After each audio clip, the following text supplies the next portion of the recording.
মোটামুটি ভাবে screen share করতেছি, দেখতে কোনো প্রবলেম হচ্ছে কিনা একটু জানায় দাও। আমরা হচ্ছে আমাদের ক্লাসটা শুরু করে দিব। তোমাদের এখন সময়ের গুরুত্ব অনেক বেশি, আমরা খুব বেশি সময় নিব না। আচ্ছা, নূর মোহাম্মদ নূর হচ্ছে চলে আসছে। হ্যাঁ ভাই আমি ঠিক আছি, তোমার কি অবস্থা?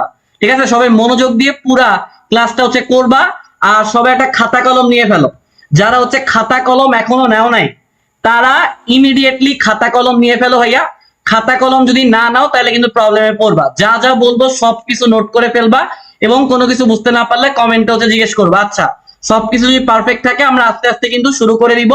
আমরা ফিজিক্সের যে 15টা চ্যাপ্টার তোমার জিএসটি ভর্তি পরীক্ষায় আছে, প্রত্যেকটার থেকে কি কি পড়তে হবে সবকিছু বলে দিচ্ছি। তো আস্তে আস্তে আমরা 10 থেকে 20 সেকেন্ডের মধ্যে ক্লাসটা শুরু করে দিব। তোমরা ক্লাসে থাকো, সবকিছু নোট ডাউন করে নিবা, খাতা কলম নিয়ে ক্লাসে বসো।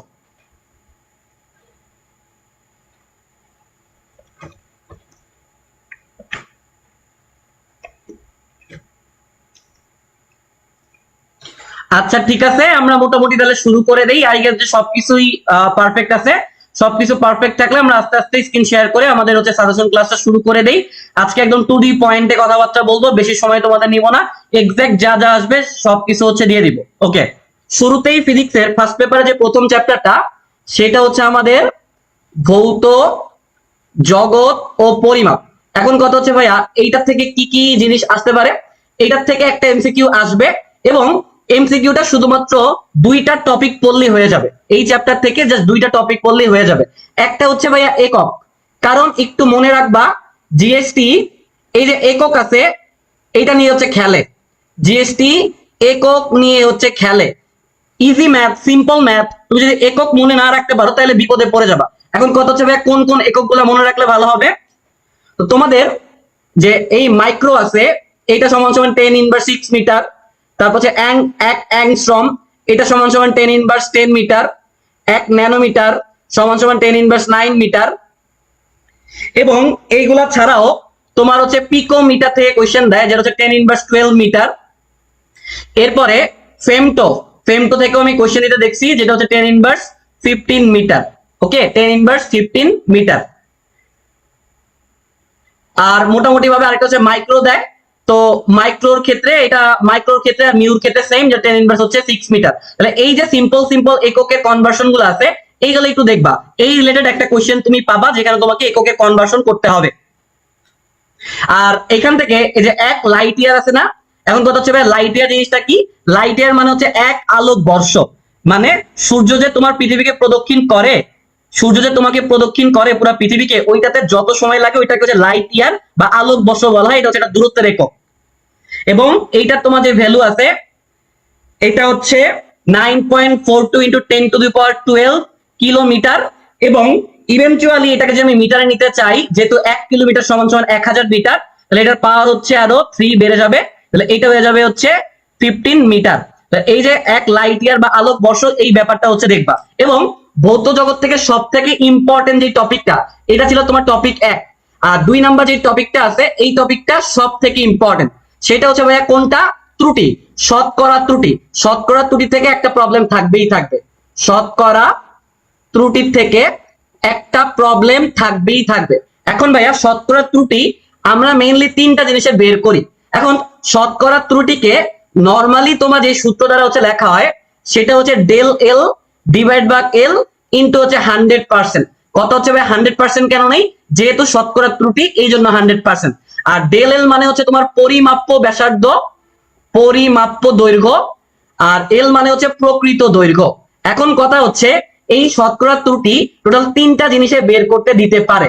এখন 3টা জিনিস কি কি হয়? তোমার দিতে পারে হচ্ছে ব্যাসার্ধ, অথবা দৈর্ঘ্য, অথবা প্রস্থ। ঠিক আছে, 2 নম্বরে তোমার দিতে পারে যে কোনো একটা জিনিসের ক্ষেত্রফলের শতকরা ত্রুটি কত। এরপরে যে কোনো একটা রাশি দিতে পারে আয়তনের শতকরা ত্রুটি কত। এই 3টা জিনিস। এখন কথা হচ্ছে ভাইয়া এই সূত্রগুলো তাহলে কেমনে আমি ইউজ করব। দেখো ভাইয়া, ব্যাসার্ধ, দৈর্ঘ্য, প্রস্থ এগুলো হচ্ছে 1 ডাইমেনশনাল রাশি, কিন্তু ক্ষেত্রফল হচ্ছে 2 ডাইমেনশনাল রাশি। কথা হচ্ছে ভাইয়া ক্ষেত্রফল কেন 2 ডাইমেনশনাল? ক্ষেত্রফলের মধ্যে একই সাথে দৈর্ঘ্য থাকে, একই সাথে প্রস্থ থাকে। যেহেতু দুইটা কম্পোনেন্ট নিয়ে আমি চিন্তা ভাবনা করি ক্ষেত্রফলের ক্ষেত্রে, 2 ডাইমেনশনাল রাশি হওয়ার কারণে ক্ষেত্রফলকে আমরা একটা 2D বলতে পারি। আর আয়তন হবে একটা 3 ডাইমেনশনাল রাশি। কেন 3 ডাইমেনশনাল রাশি? আয়তনের মধ্যে দৈর্ঘ্য, প্রস্থ, উচ্চতা 3টাই থাকে। এই জন্য তোমার এই যে ব্যাসার্ধ, দৈর্ঘ্য, প্রস্থ 1 ডাইমেনশনাল রাশি হওয়ার কারণে এটার জন্য সূত্রটা হয়ে যাবে জাস্ট এটার সাথে তুমি হচ্ছে ওয়ান ডাইমেনশনাল হওয়ার কারণে 1 দিয়ে গুণ করবা, 1 দিয়ে প্রকৃতপক্ষে গুণ করা লাগে না, কিন্তু ক্ষেত্রফল যেহেতু একটা 2 ডাইমেনশনাল রাশি, এই মেইন বেসিক সূত্রের সাথে তুমি অবশ্যই একটা 2 দ্বারা হচ্ছে গুণ করবা, এবং আয়তন যেহেতু 3 ডাইমেনশনাল রাশি, এই জন্য আয়তনের ক্ষেত্রে তুমি হচ্ছে এটা 3 দ্বারা হচ্ছে গুণ করবা। এখন কথা হচ্ছে ভাইয়া কেমনে কোশ্চেন আসতে পারে? কোশ্চেন আসবে অনেক ইজি। যেমন বলবে কোন একটা জিনিসের যে তোমার ব্যাসার্ধ যেটা আছে সেটার মান হচ্ছে লেটস সে 5 প্লাস 0.3 মিটার। এখন এইটার জন্য তোমাকে বললো যে আয়তন নির্ণয়ের শতকরা ত্রুটি কত।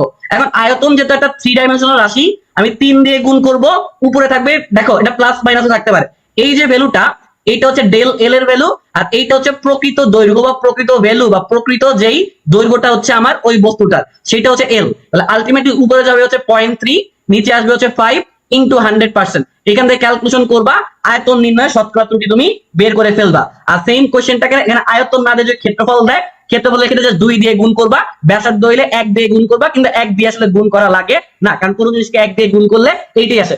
এবং ট্রাস্ট মি এই চ্যাপ্টার থেকে, হ্যাঁ আলাইকুম আসসালাম ভাইয়া, লিজা চলে আসে, আলাইকুম আসসালাম ভাইয়া, ওকে সাব্বির কো আলাইকুম আসসালাম, আশা করি তোমরা ভালো আছো। যা যা বলতেছি, যা যা বলে দিব, এগুলো একটু নোট করে নিবা, এগুলার বাইরে কোশ্চেন আসার কোনো চান্সেস নাই। তো প্রথম অধ্যায় থেকে তুমি যদি একটু একক নিয়ে জিনিসপাতিগুলো দেখো এবং শতকরা ত্রুটি যদি কনসেপ্টগুলো ক্লিয়ার থাকে, ফার্স্ট অধ্যায় তোমার কমপ্লিট, এগুলোর বাইরে আর কোনো কোশ্চেন আসার সম্ভাবনা নাই, ঠিক আছে? ওকে, তো ভৌত জগৎ পরিমাপ হচ্ছে আমাদের শেষ। এখন ইভেনচুয়ালি আমরা যদি একটু সামনের দিকে আগাই, এর পরবর্তীতে আমার চলে আসবে ভেক্টর। তো ভেক্টর জিনিসটা অবশ্যই একটা গুরুত্বপূর্ণ। এখন কথা হচ্ছে ভাইয়া সবকিছু আসলে পড়া লাগে না, এখন ভেক্টর থেকে তুমি কতটুকু পড়বা বা কি আইডিয়া নিবা সেইটুকু হচ্ছে আমি তোমাকে বলে দেই। তো এরপরে আমরা যেটা দেখবো সেটা হচ্ছে ভেক্টর দ্বিতীয় অধ্যায়। তো ভেক্টর থেকেও তুমি একটা কোশ্চেন অবভিয়াসলি পাবা, ফিজিক্সের 15টা চ্যাপ্টার থেকে 15টা কোশ্চেন তুমি পাবা, কিছু চ্যাপ্টার থেকে একের অধিক কোশ্চেন আসবে। এখন কথা হচ্ছে ভাই ভেক্টর থেকে কি আসতে পারে? ভেক্টর থেকে সব থেকে ইম্পর্টেন্ট হচ্ছে লব্ধি। ভেক্টর থেকে সব থেকে ইম্পর্টেন্ট হচ্ছে লব্ধি। তোমাকে বিভিন্ন ভাবে বিভিন্ন রকমের লব্ধি হচ্ছে বের করতে দিবে, লব্ধির কনসেপ্টটা তোমরা অনেক ইম্পর্টেন্স দিয়ে হচ্ছে দেখবা। তো আমরা মোটামুটি ভাবে জানি আমাদের লব্ধির যে বেসিক সূত্র সেটা হচ্ছে normally √p² plus q² plus 2pq, এবং মধ্যবর্তী যে কোণ থাকে cos আলফা, এটা মোটামুটি ভাবে আমরা সবাই জানি, ঠিক আছে? এখন কথা হচ্ছে ভাইয়া তোমাকে যদি এরকম বলে, ধরো আমি বললাম যে তোমার সর্বনিম্ন যে লব্ধিটা আছে কোন একটা জিনিসের, সর্বনিম্ন লব্ধি মানে হচ্ছে আর মিনিমাম, এটার ভ্যালু হচ্ছে 10, এবং আমি বললাম সর্বোচ্চ যে লব্ধি আছে, সর্বোচ্চ লব্ধি যেটাকে আমরা বললাম আর ম্যাক্স, এটার ভ্যালু লেটসে হচ্ছে 20, এটার ভ্যালু হচ্ছে লেটসে 20।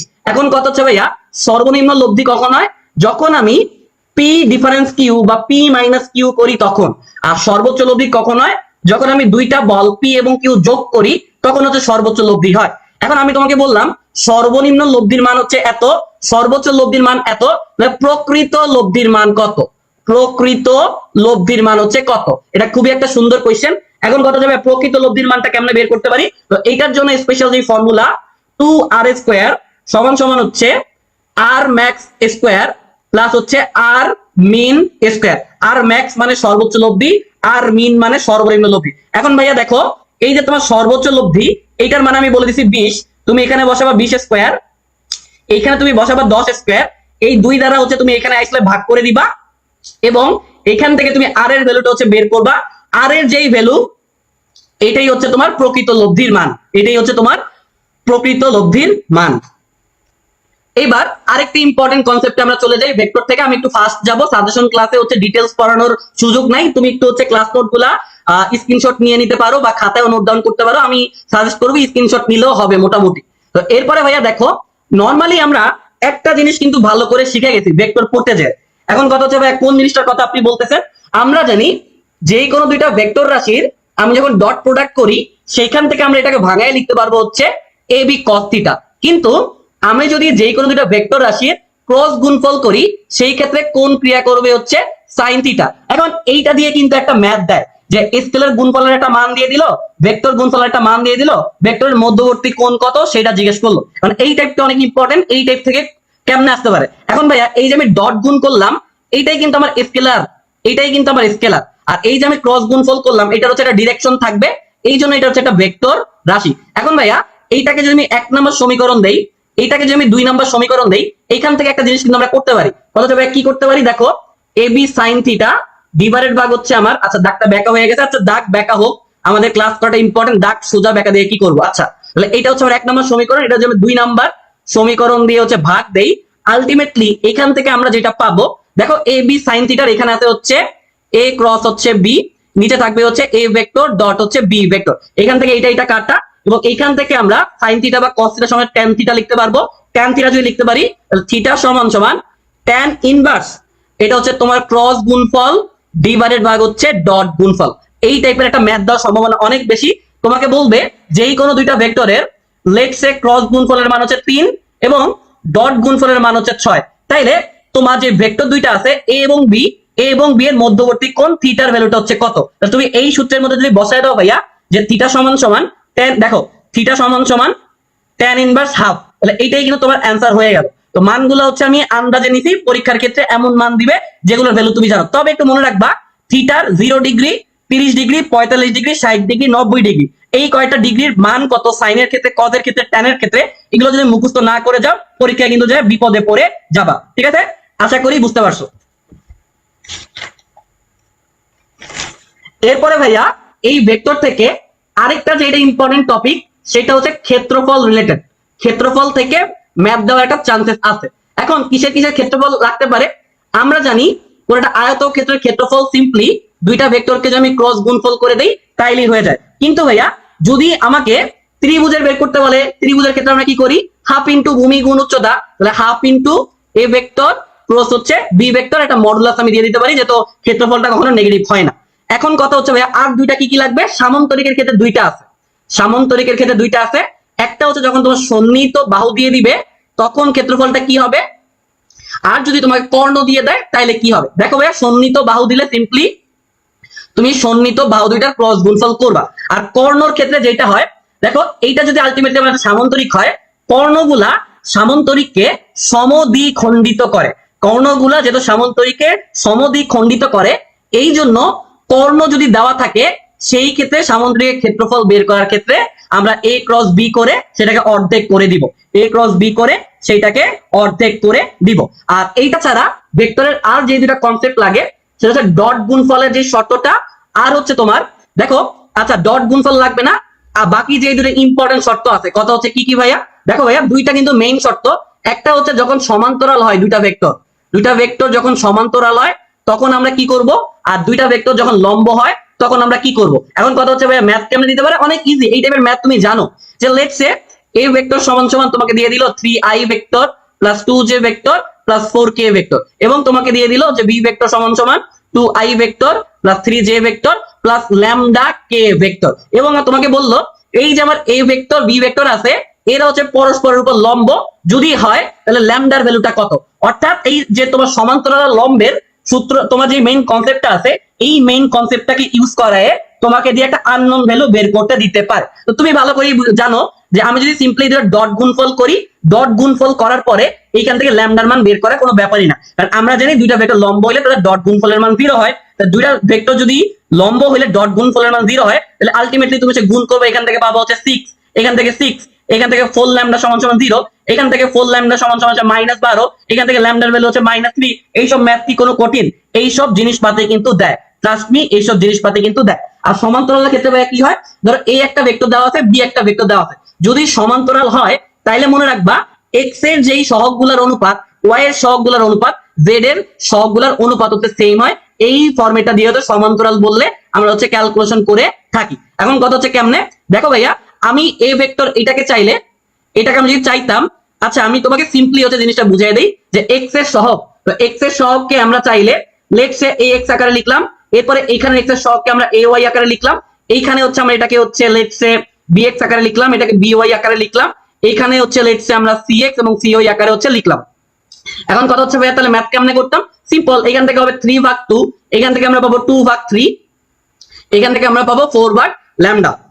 তাহলে তুমি এইটার সাথে এইটা অথবা এইটার সাথে এটা ইন্টারকানেক্ট করে এইখান থেকে ল্যামডার ভ্যালুটা কিন্তু বের করে ফেলতে পারবা। তাহলে সমান্তরাল এবং লম্বের এই যে দুইটা কনসেপ্ট ইজি জিনিস, বাট এগুলা দিয়ে দেওয়ার সম্ভাবনা অনেক বেশি।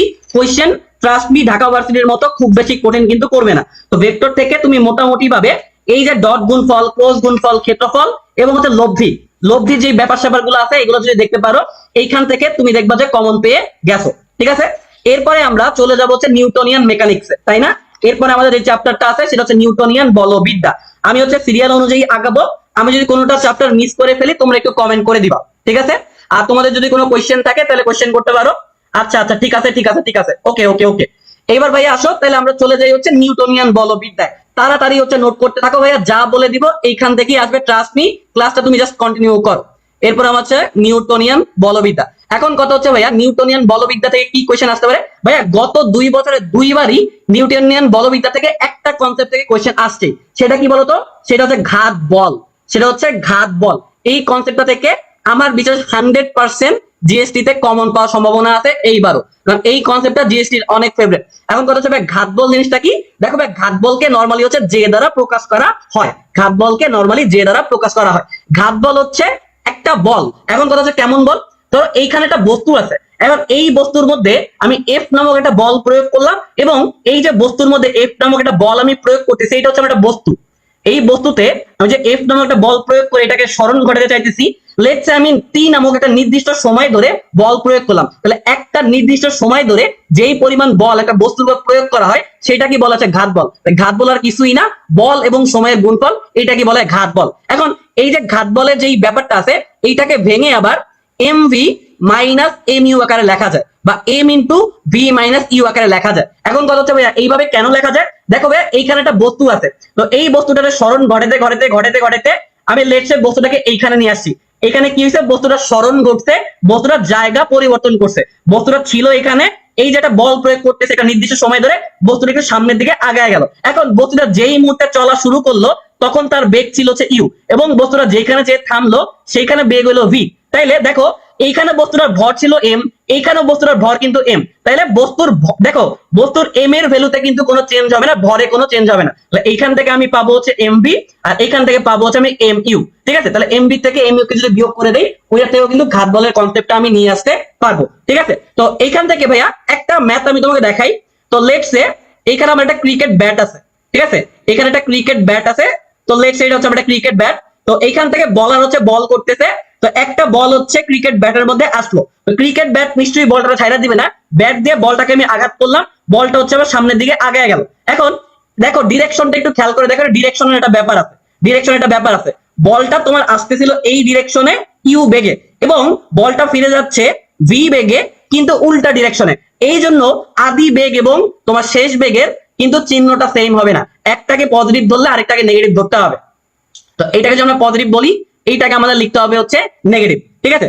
ওকে। তাহলে এইখান থেকে আলটিমেটলি তোমার আমরা যখন চেঞ্জ করে দিব তখন দেখবা যে মাইনাসে মাইনাসে প্লাস হয়ে যাবে, এবং এই কনসেপ্টটা থেকে অলরেডি কিন্তু কোয়েশ্চেন আসছে। এই কনসেপ্টটা থেকে অলরেডি কিন্তু তোমার পরীক্ষায় কোয়েশ্চেন আসছে। ঠিক আছে? এরপরে তোমরা যে 4 ধরনের বল আছে, এই বলগুলো একটু রিডিং দিবা। কত হচ্ছে ভাইয়া কি কি বল? এই যে তোমার মহাকর্ষ বল, তড়িৎ চৌম্বক বল, সবল নিউক্লিয়ার বল, এবং হচ্ছে তোমার দুর্বল নিউক্লিয়ার বল। 4 প্রকার যে বল আছে, 4 প্রকার বল একটু রিভিশন দিবা। এখান থেকে মুখস্থ জিনিস আসতে পারে। 4 প্রকার যে বল আছে ওইখান থেকে মুখস্থ জিনিস দেওয়ার সম্ভাবনা অনেক বেশি। তো এই 4 ধরনের বলের একটা ছক তোমাদের বইতে আছে, ওই ছকটা একটু কিন্তু মুখস্থ না করে যাবা না। এরপরে কথা হচ্ছে নিউটনিয়ান বলবিদ্যা থেকে মাত্রা থেকে একটা কোশ্চেন তুমি কমন পাবাই। মাত্রা থেকে একটা কোশ্চেন আসবেই। এখন আমি প্রথমবার যখন জিএসটি দিছিলাম আমার সময় আসছিল সান্দ্রতাঙ্ক বা সান্দ্রতার মাত্রা। এরপরে গতবারও একটা মাত্রা আসছে। তো তুমি মোটামুটি সান্দ্রতার মাত্রা, বলের মাত্রা, ক্ষমতার মাত্রা, তারপরে টর্কের মাত্রা, এইরকম কিছু ইম্পর্টেন্ট মাত্রা হচ্ছে দেখে যাবা। ঠিক আছে? এখন কথা হচ্ছে ভাই মাত্রা কেমনে বের করে? দেখো, মাত্রার জন্য আমি একটা কথাই বলি, তুমি সূত্রটা একটু মেমোরাইজ করতে পারো। সূত্রটা মেমোরাইজ করতে পারলে আসলে মাত্রা বের করা কোনো ব্যাপারই না। দেখো, আমরা যদি এখন ইভেন্চুয়ালি যে কোনো একটা মাত্রা বের করতে চাই, লেটস আমরা যে ক্ষমতার মাত্রাটা বের করি, তো ক্ষমতা জিনিসটা কি বা ক্ষমতা জিনিসটাকে কিভাবে আমরা ডিনোট করি? ক্ষমতা পারতে গেলে আগে তোমার বল বুঝতে হবে, কাজ বুঝতে হবে। দেখো, কাজ ডাব্লিউ সমান সমান হচ্ছে এফ এস, তাই না? আর ক্ষমতা হচ্ছে একক সময়ে কৃত কাজ, একক সময়ে কৃত কাজ। তাইলে এইখান থেকে এইভাবে হচ্ছে আমরা লিখতে পারি। এখন মাত্রা শুধুমাত্র 3টা মৌলিক রাশি দ্বারা লেখা হয়। একটা হচ্ছে এম, একটা এল, একটা হচ্ছে টি। যত জায়গায় যত রকমের ভর থাকবে তার জন্য এম, যত রকমের দৈর্ঘ্য থাকবে তার জন্য এল, যত রকমের সময় থাকবে তার জন্য টি। তাহলে এখন আমার যে এফ আছে, আমি এফ সমান সমান লিখতে পারি হচ্ছে এম এ। দেখো, তুমি পরীক্ষা খাতে গেলে এত কিছু করবা না, বাট আমি সিম্পলি তোমাকে একটা জিনিসই বলতেছি, মাত্রা প্লিজ মুখস্থ করো না ভাইয়া। মুখস্থ করার জন্য অনেক জিনিস আছে, কেমিস্ট্রিতে এবং বায়োলজিতে মুখস্থ করার জন্য অনেক জিনিস আছে, তুমি মাত্রা মুখস্থ করো না। তুমি যদি যা সূত্রটা মনে রাখতে পারো, মাত্রা বের করা কোনো ব্যাপারই না।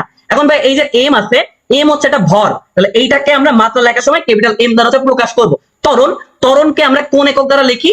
এই যে এইভাবে লিখি। তাহলে এইটার জন্য থাকবে হচ্ছে এম, আর এটা যদি সময় ইন্ডিকেট করতেছে, সময় যেহেতু ইন্ডিকেট করতেছে, সময় ইন্ডিকেট করি আমরা টি দ্বারা, তাহলে এইটা হয়ে যাবে হচ্ছে এইরকম, তাই না? তাহলে দেখো ত্বরণ, দেখো দেখো দেখো, ওয়েট ওয়েট, এই যে মিটার এটা হচ্ছে দৈর্ঘ্যের একক, দৈর্ঘ্যের একক থাকলে হচ্ছে এল, আর এস সেকেন্ড এটা সময়ের একক, সময়ের একক থাকলে হচ্ছে টি। তাহলে এর পরিবর্তে আমরা লিখতে পারবো এল টি ইনভার্স হচ্ছে টি, আর এস হচ্ছে সরণ, এটা দূরত্বের একক, এই জন্য এটা এল, টি মানে সময়, তাহলে হচ্ছে টি। তাহলে এইখান থেকে আলটিমেটলি আমরা লিখতে পারবো এম এল স্কোয়ার। এই টি যখন উপরে উঠে যাবে তখন হচ্ছে মাইনাস আকার উপরে উঠবে, মাইনাস আকারে যদি সে উপরে উঠে আলটিমেটলি এটা হয়ে যাবে M L square, T inverse হচ্ছে 3। তাহলে এইভাবে আমরা চাইলে যেই কোনো একটা মাত্রা হচ্ছে বের করতে পারবো, এবং এইবারও জিএসটি তে একটা মাত্রা দিবেই দিবে, একটা মাত্রা দিবেই দিবে। এক্সাক্ট কোনটা দিবে সেইটা হয়তো আমি জানি না, বাট একটা মাত্রা দিবে, এটা আমি তোমাকে এনশিওর করতে পারি। এই জন্য ভাই ইম্পর্টেন্ট যেই মাত্রাগুলো আছে, এই মাত্রাগুলো তুমি একটু প্র্যাকটিস করে যাবা। আমার বিশ্বাস মোটামুটি ভাবে তুমি যদি প্র্যাকটিস করে যাও, একটা মাত্রা হচ্ছে তুমি কমন ফেলতে পারবা। এরপরে কথা হচ্ছে ভাইয়া, এই নিউটনিয়ান বলবিদ্যার থেকে আরেকটা ইম্পর্টেন্ট যেই কনসেপ্ট, সেটা হচ্ছে ভরবেগ।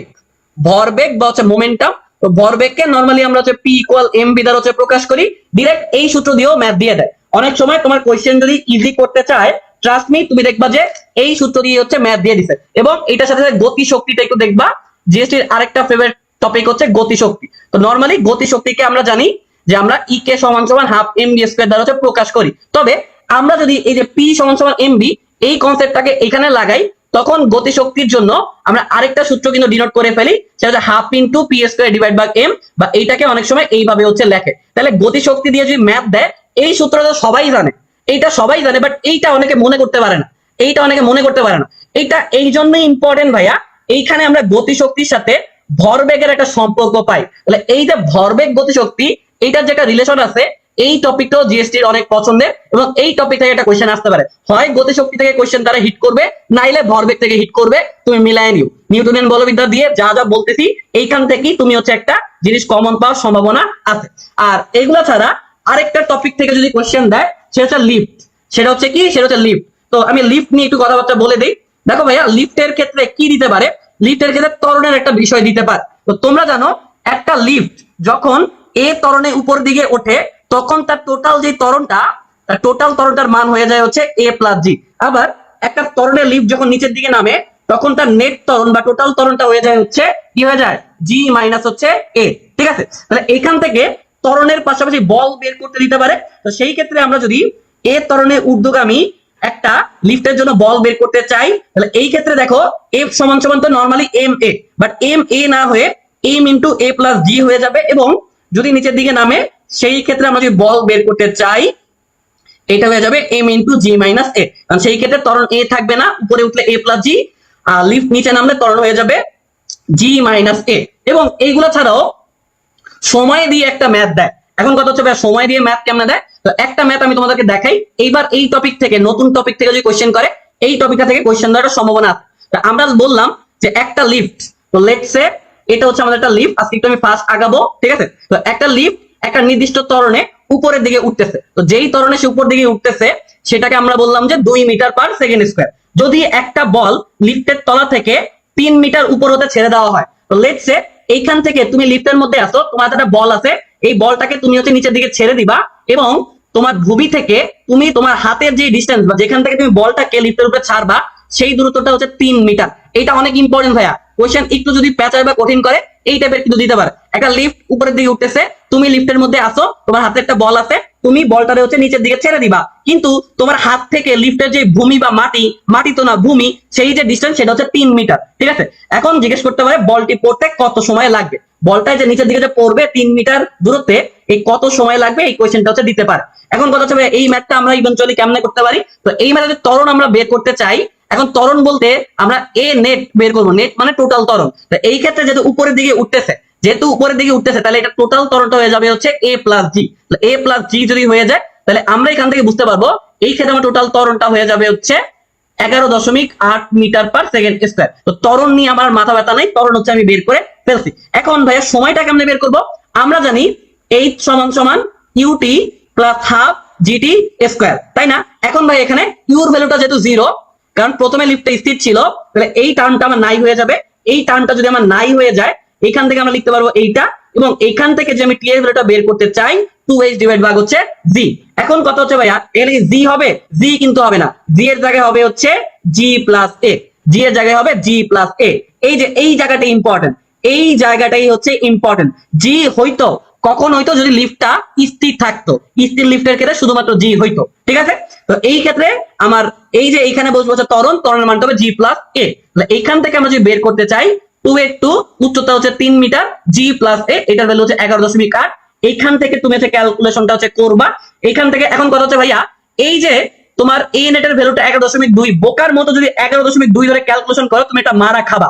তুমি এটার 12 চিন্তা করবা ভাইয়া, এইটারে 12 চিন্তা করলে তেমন কোনো ক্ষতি তোমার হবে না। তাহলে এইখান থেকে এটা থাকবে এরকম, তখন দেখো তো ভাইয়া তোমার ক্যালকুলেশনটা অনেক ইজি হয়ে যাইতেছে কিনা। তোমার ক্যালকুলেশনটা কিন্তু অনেক ইজি হয়ে যাইতেছে। এখন এইটা মানে হচ্ছে এইটা, আর 0.5 যদি আমি রুট করি তাহলে হচ্ছে 0.75 বা 70, এই টাইপের কিছু একটা পাবো। এটা আমার অ্যান্সার। তাহলে ভাইয়া এখন থেকে অভিকর্ষ ত্বরণের মানটা 9.8 না ধরে তুমি 10 ধরা চিন্তা ভাবনা করো। 10 ধরলে দেখবা যে তোমার জীবনটা অনেক ইজি হয়ে গেছে, অনেক ম্যাথ দেখবে ইজিলি তুমি মিলাই ফেলতেছো। কারো কোনো কোয়েশ্চেন আছে? ওটা চেক করি। আচ্ছা আচ্ছা, পিডিএফ দেওয়া যাবে, সমস্যা নেই ভাইয়া, পিডিএফ। আচ্ছা, সাউন্ড প্রবলেম, শুনতে কি কোনো প্রবলেম হচ্ছে? শুনতে কি কোনো প্রবলেম হচ্ছে? একটু জানাও তো বাচ্চারা। শুনতে কোনো রকমের প্রবলেম হওয়ার তো কথা না, তারপর একটু জানা দাও তো শুনতে কোনো প্রবলেম হচ্ছে কিনা।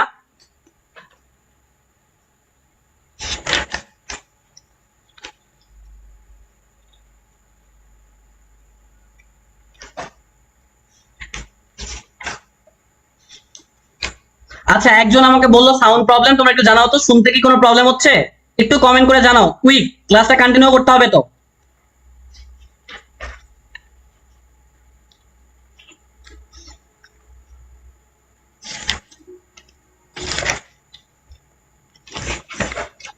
আচ্ছা আচ্ছা, ওকে ওকে ওকে, অল ক্লিয়ার থাকলে আমরা এরপরে হচ্ছে কাজ ক্ষমতা শক্তিতে চলে যাব। কাজ আজকে এই লেকচার গুলা করার পরে তোমরা প্লিজ বাসায় যা যা বলতেছি না, যা যা দেখতে বলবো, যা যা পড়তে বলবো, আজকে রাত 2টা বাজুক 3টা বাজুক ভাইয়া বা আপু যারাই ক্লাস করতেছো, এই যা যা বলে দিব এইগুলো একটু রিভিশন দিবা। এই টপিক গুলো রিভিশন না দিয়ে ঘুমাবা না। আজকে রাতে ফিজিক্স যা যা বলবো এইটাই তুমি পড়ো, তোমার পুরা মোটামুটি একটা ভালো রিভিশন হয়ে যাবে। তুমি কাইন্ডলি আজকে যা যা বলে দিব সেগুলো বাদ দিয়ে ঘুমায়ও না। আচ্ছা, এবার সব কাজ ক্ষমতা শক্তি। এখন ভাই যে কাজ ক্ষমতা শক্তি থেকে সিম্পলি আমাদের যে ডাব্লু সমান সমান এফ এস কস থিটা আছে, এই সূত্র দিয়ে ম্যাথ আসবে, এই সূত্র দিয়ে ম্যাথ আসবে। এখন কথা হচ্ছে ভাইয়া আমি তোমাদেরকে শিখাইছিলাম যে ডাব্লু সমান সমান যে এফ এস কস থিটা হইতে হবে এমন কথা নাই, ডাব্লু সমান সমান এফ এস সাইন থিটাও হইতে পারে। এবং আমরা মাঝে চাইলে এই যে সাইন থিটাকে কিন্তু কস থিটায় রূপান্তর করতে পারি। কথা হচ্ছে কেমনে? আমি চাইলে সাইন থিটার পরিবর্তে লিখতে পারি কস 90 ডিগ্রি মাইনাস থিটা। আসলে ভাই কস 90 ডিগ্রি মাইনাস থিটা আর সাইন থিটা সেম কথা। তুমি ট্রাস্ট না হইলে এখানে থিটার যে কোনো একটা ভ্যালু বসাও, এখানে ভ্যালুটা বের করে দেবে সাইন থিটা সমতুল্য। কস এবং সাইনের মধ্যে সম্পর্কই এইটা, যে আমি যদি সিম্পলি সাইন থিটাকে কস 90 ডিগ্রি মাইনাস থিটা আকারে লিখি, ওই সাইন থিটা যা ইন্ডিকেট করবে এফ এস কস 90 ডিগ্রি মাইনাস থিটা সেটা ইন্ডিকেট করবে।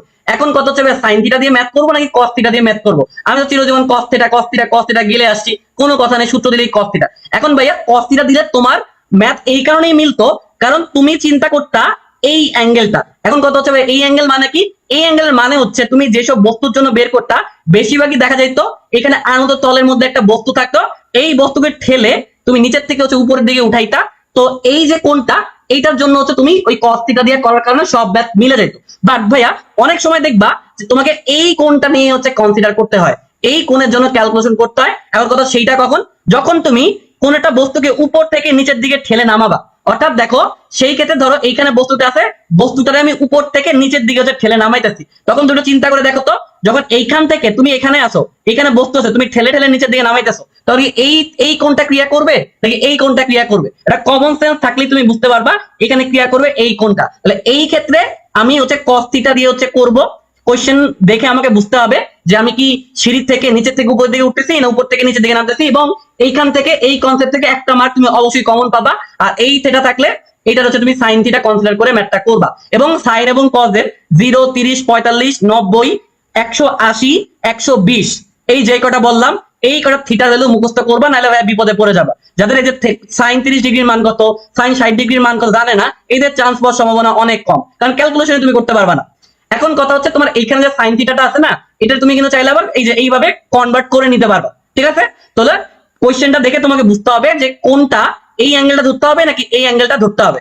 W equal F S cos theta এইটাও সত্যি, W equal F S sine theta এইটাও সত্যি, ঠিক আছে? তো তোমাদের যারা আমাদের কোর্সে ছিল তাদেরকে তো অনেক কিছু দেখানো হয়েছে, অনেক ভাবে অনেক রকমের কাজ হচ্ছে করানো হয়েছে, বাট আমার কথা হচ্ছে ভাইয়া যত কিছু করানো হয়েছে এত কঠিন জিনিস কিন্তু তোমার আসে না, অনেক ইজি জিনিসপাতি কিন্তু তোমার পরীক্ষায় দিয়ে দেয়। এখন কথা হচ্ছে ভাইয়া আর কি কি দিতে পারে, এই যে স্প্রিং আছে না, স্প্রিং এর যে গতিশক্তি আছে এইটা থেকে ম্যাথ দেওয়ার সম্ভাবনা অনেক বেশি, কারণ স্প্রিং এর ক্ষেত্রে আমাদের গতিশক্তির যে ফর্মুলা ই কে ইকুয়াল হচ্ছে half M V square, but এখানে তো আর এম ভি নাই, এম ভির পরিবর্তে আছে হচ্ছে কে এক্স স্কোয়ার। এখানে কে হচ্ছে তোমার স্প্রিং কনস্ট্যান্ট আর এক্স হচ্ছে তুমি কতটুকু সরণ ঘটাইতেছো সেইটা।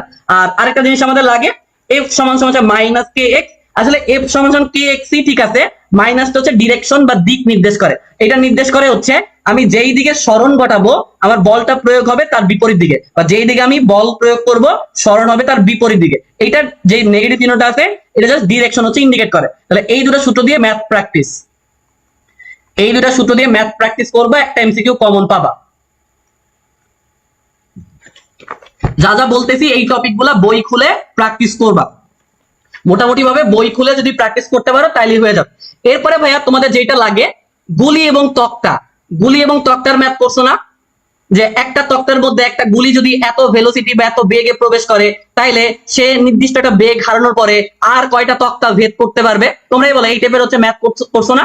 তো নরমালি আমরা যে সূত্র দিয়ে হচ্ছে করি যে এন ইকুয়াল হচ্ছে ভি স্কোয়ার, তাহলে এন কি আর ভি কি, ভি মানে হচ্ছে তোমার ভাইয়া তোমার বেগ, আর এন হচ্ছে তোমার কয়টা তক্তা অর্থাৎ তক্তার সংখ্যা, তক্তার সংখ্যা কয়টা তক্তা না লিখে এন মানে হচ্ছে তক্তার সংখ্যা।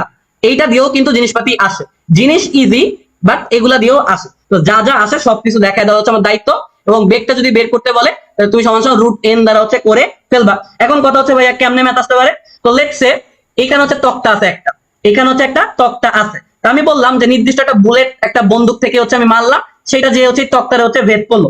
এখন আমি যদি তোমাকে বলি যে 16টা তক্তা ভেদ করতে হইলে, 16টা তক্তা যদি ভেদ করতে হয় তাইলে আমার বেগ কত গুণ করতে হবে, তাহলে দেখো ভাইয়া এন এর ভ্যালু আছে 16, আমার হচ্ছে ভি বের করতে বলতে, তাহলে ইভেনচুয়ালি আমি জানি ভি সমান সমান এত, তাইলে আমার অ্যান্সারটা হবে 4 গুণ। যে আমি যদি 16টা তক্তা ভেদ করতে চাই তাহলে আমাকে বেগের পরিমাণটা আগে থেকে 4 গুণ বাড়ায় দিতে হবে, আমি যদি 4 গুণ বাড়ায় দেই তাইলে ইভেনচুয়ালি আমার কি হয়ে যাবে বলতো, আমি হচ্ছে 16টা তক্তা ভেদ করতে পারব। আর এই চ্যাপ্টার থেকে ক্ষমতার বিষয় একটু দেখবা। এখন ক্ষমতার কতগুলো সূত্র আছে দেখো ভাইয়া, ক্ষমতার সব থেকে বেসিক সূত্র হচ্ছে এইটা, এইটা মোটামুটি আমরা সবাই জানি, তবে ওই যে ভার কেন্দ্রের সরণের কনসেপ্টটা কি তোমাদের মনে আছে? তো নরমালি আমি এইচএসসি তে ভার কেন্দ্রের সরণ দিয়ে দিতে দেখি, অ্যাডমিশনে কখনো দিতে দেখি না, ওই জন্য ভার কেন্দ্রের সরণটাই ইম্পর্টেন্ট না, বাট আমি কিন্তু তোমাদের পড়ায় দিছি যে এইচ এর মানটা ভার কেন্দ্রের সরণ বা কুয়ার ম্যাথের ক্ষেত্রে কিভাবে চেঞ্জ হয়ে যায়। তবে জিএসটির ক্ষেত্রে যেটা লাগতে পারে সেটা হচ্ছে এই যে আমার ক্ষমতা, ক্ষমতা সমান সমান হচ্ছে শক্তি, উপরে থাকবে যে শক্তি নিচে থাকবে হচ্ছে সময়। এখন উপরে যে এমজিএইচ বা বিভব শক্তি থাকবে এমন কোনো কথা নাই, উপরে আমার গতি শক্তিও থাকতে পারে, উপরে কিন্তু আমার গতি শক্তিও থাকতে পারে। এবং এই যে আমার শক্তি, শক্তিকে আমরা চাইলে সিম্পলি বল ইনটু সরণ আকারে লিখতে পারি, এইখান থেকে এইটা হয়ে যাবে এইরকম। এবং ভাইয়া এস সমান সমান যেহেতু ভিটি, তাহলে এস ভাগ টি এটা সমান সমান লিখতে পারি হচ্ছে ভি, এখান থেকে হচ্ছে এফ ভি। এই যে ক্রেন, তোমরা কি ক্রেন চিনো?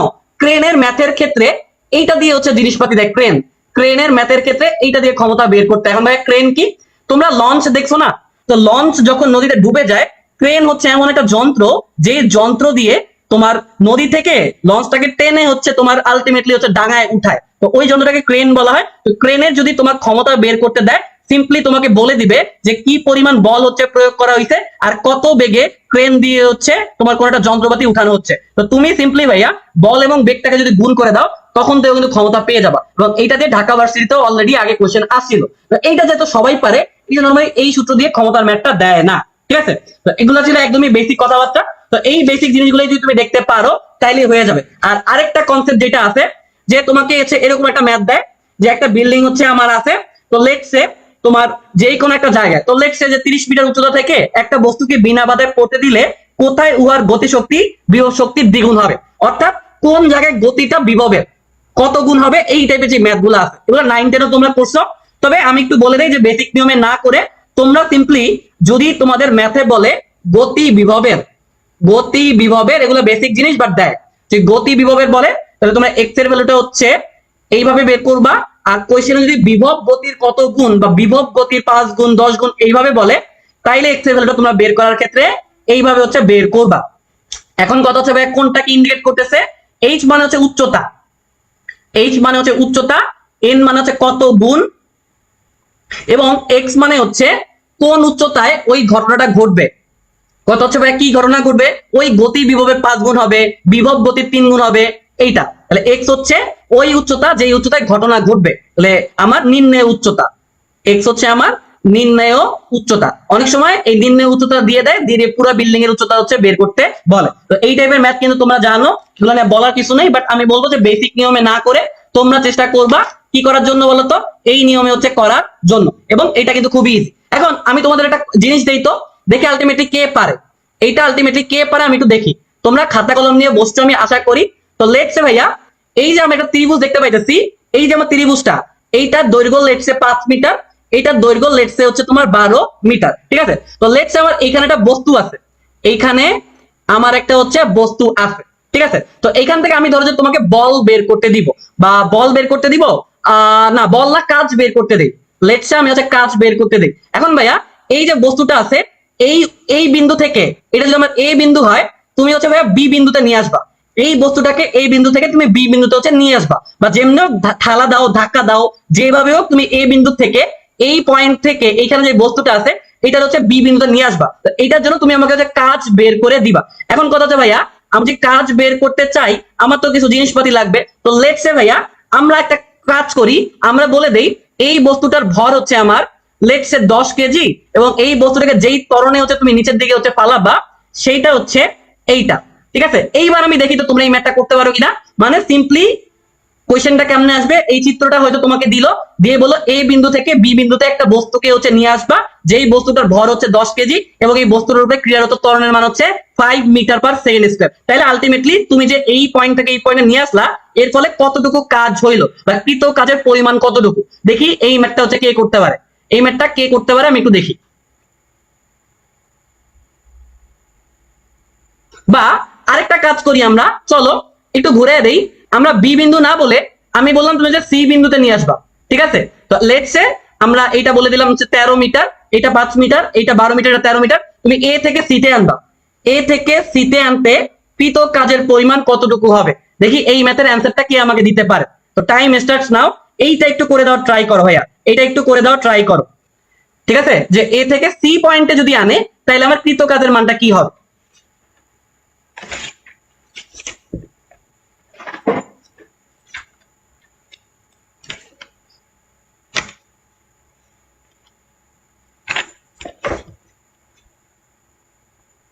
দেখি কি অবস্থা, কেউ যদি ক্যালকুলেশনটা করতে পারো তাহলে একটু করে দাও ম্যাথটা, কেউ যদি পারো একটু অ্যান্সারটা দিয়ে দাও। সিম্পল একটা জিনিস, আমি তোমাকে দেখো এম এর মান দিয়ে দিছি, এ এর মান দিয়ে দিছি, তারপরে তোমার এইটার দৈর্ঘ্য এই দৈর্ঘ্য এই দৈর্ঘ্য বলে দিছি, তো এটার কাজের মানটা কি হবে। তো এই টাইপের একটা ম্যাথ জিএসটিতে কিন্তু আসতেই পারে, ইভেন ঢাকা ভার্সিটিতে অলরেডি টাইপের ম্যাথ একটা আসছে।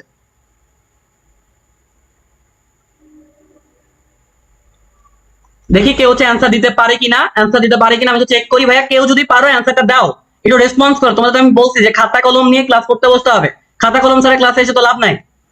তাড়াতাড়ি ফাস্ট, 30 সেকেন্ডের বেশি লাগার কথাই না, সিম্পল একটা ক্যালকুলেশন, বাট একটা জায়গায় ভুল হয় এই জন্য আমি দিলাম।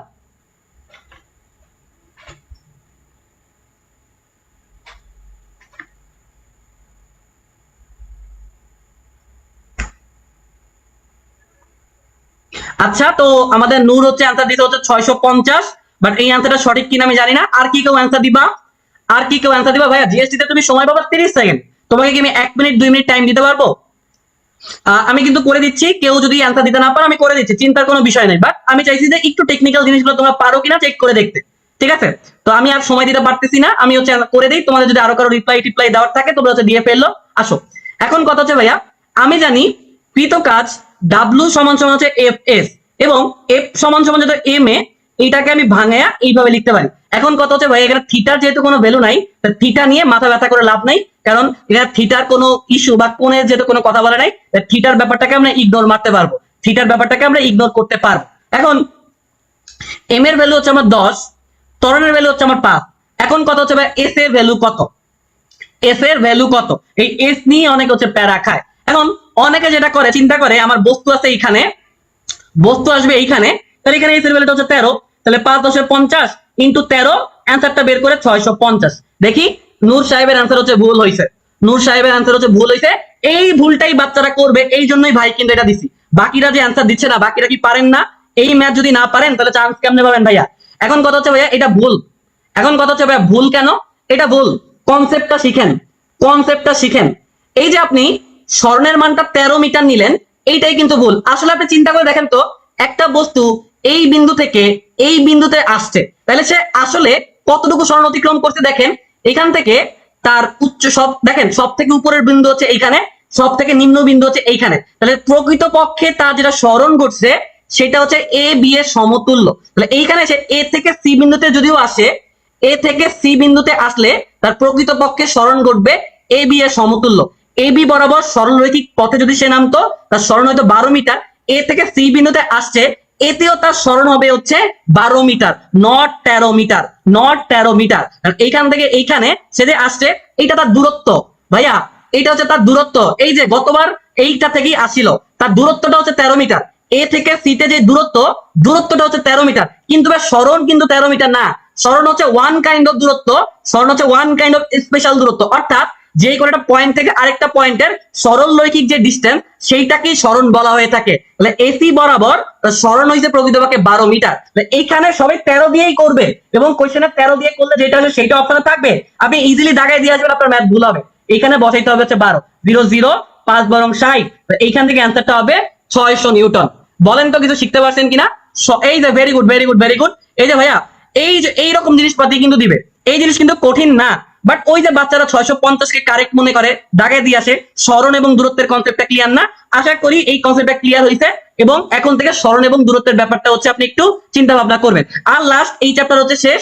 যা আরেকটা জাস্ট ইস্যু দেখা দেয়, ফার্স্ট যদি কোয়েশ্চেন করে, দেখেন ভাইয়া যদি আপনাকে বলের একটা রাশিমালা দেয়, বলের একটা রাশিমালা দিল 6x² প্লাস হচ্ছে 2 নিউটন, এটা হচ্ছে বলের একটা রাশিমালা। তো আপনাকে বললো x সমান সমান 0 থেকে x সমান সমান 2, এই পয়েন্ট থেকে এই পয়েন্টে গেলে কৃত কাজের মানটা কি হবে, কৃত কাজের মানটা কি হবে। এখন কথা হচ্ছে ভাইয়া আপনি কি এটা জানেন যে সিম্পলি আমি কৃত কাজ মানে কি, দেখেন W = Fs। এখন আমি যদি ক্ষুদ্র একটা বল এবং ক্ষুদ্র একটা সরণকে ইন্টিগ্রেশন করে দেই, ক্ষুদ্র একটা বল এবং ক্ষুদ্র একটা সরণকে ইন্টিগ্রেশন করে দেই, তাইলে আলটিমেটলি আমি কাজ পাই। এখন কথা হচ্ছে ভাই এইটা কেন ভাইয়া, দেখেন এইটা হচ্ছে আমার একটা বস্তু, তাহলে এই বস্তুটা ধরেন এই এই এই এই অনেকগুলা খণ্ড করলাম, এটার জন্য কাজ আছে, এটার জন্য কাজ আছে, সবগুলোর জন্য কাজ আছে।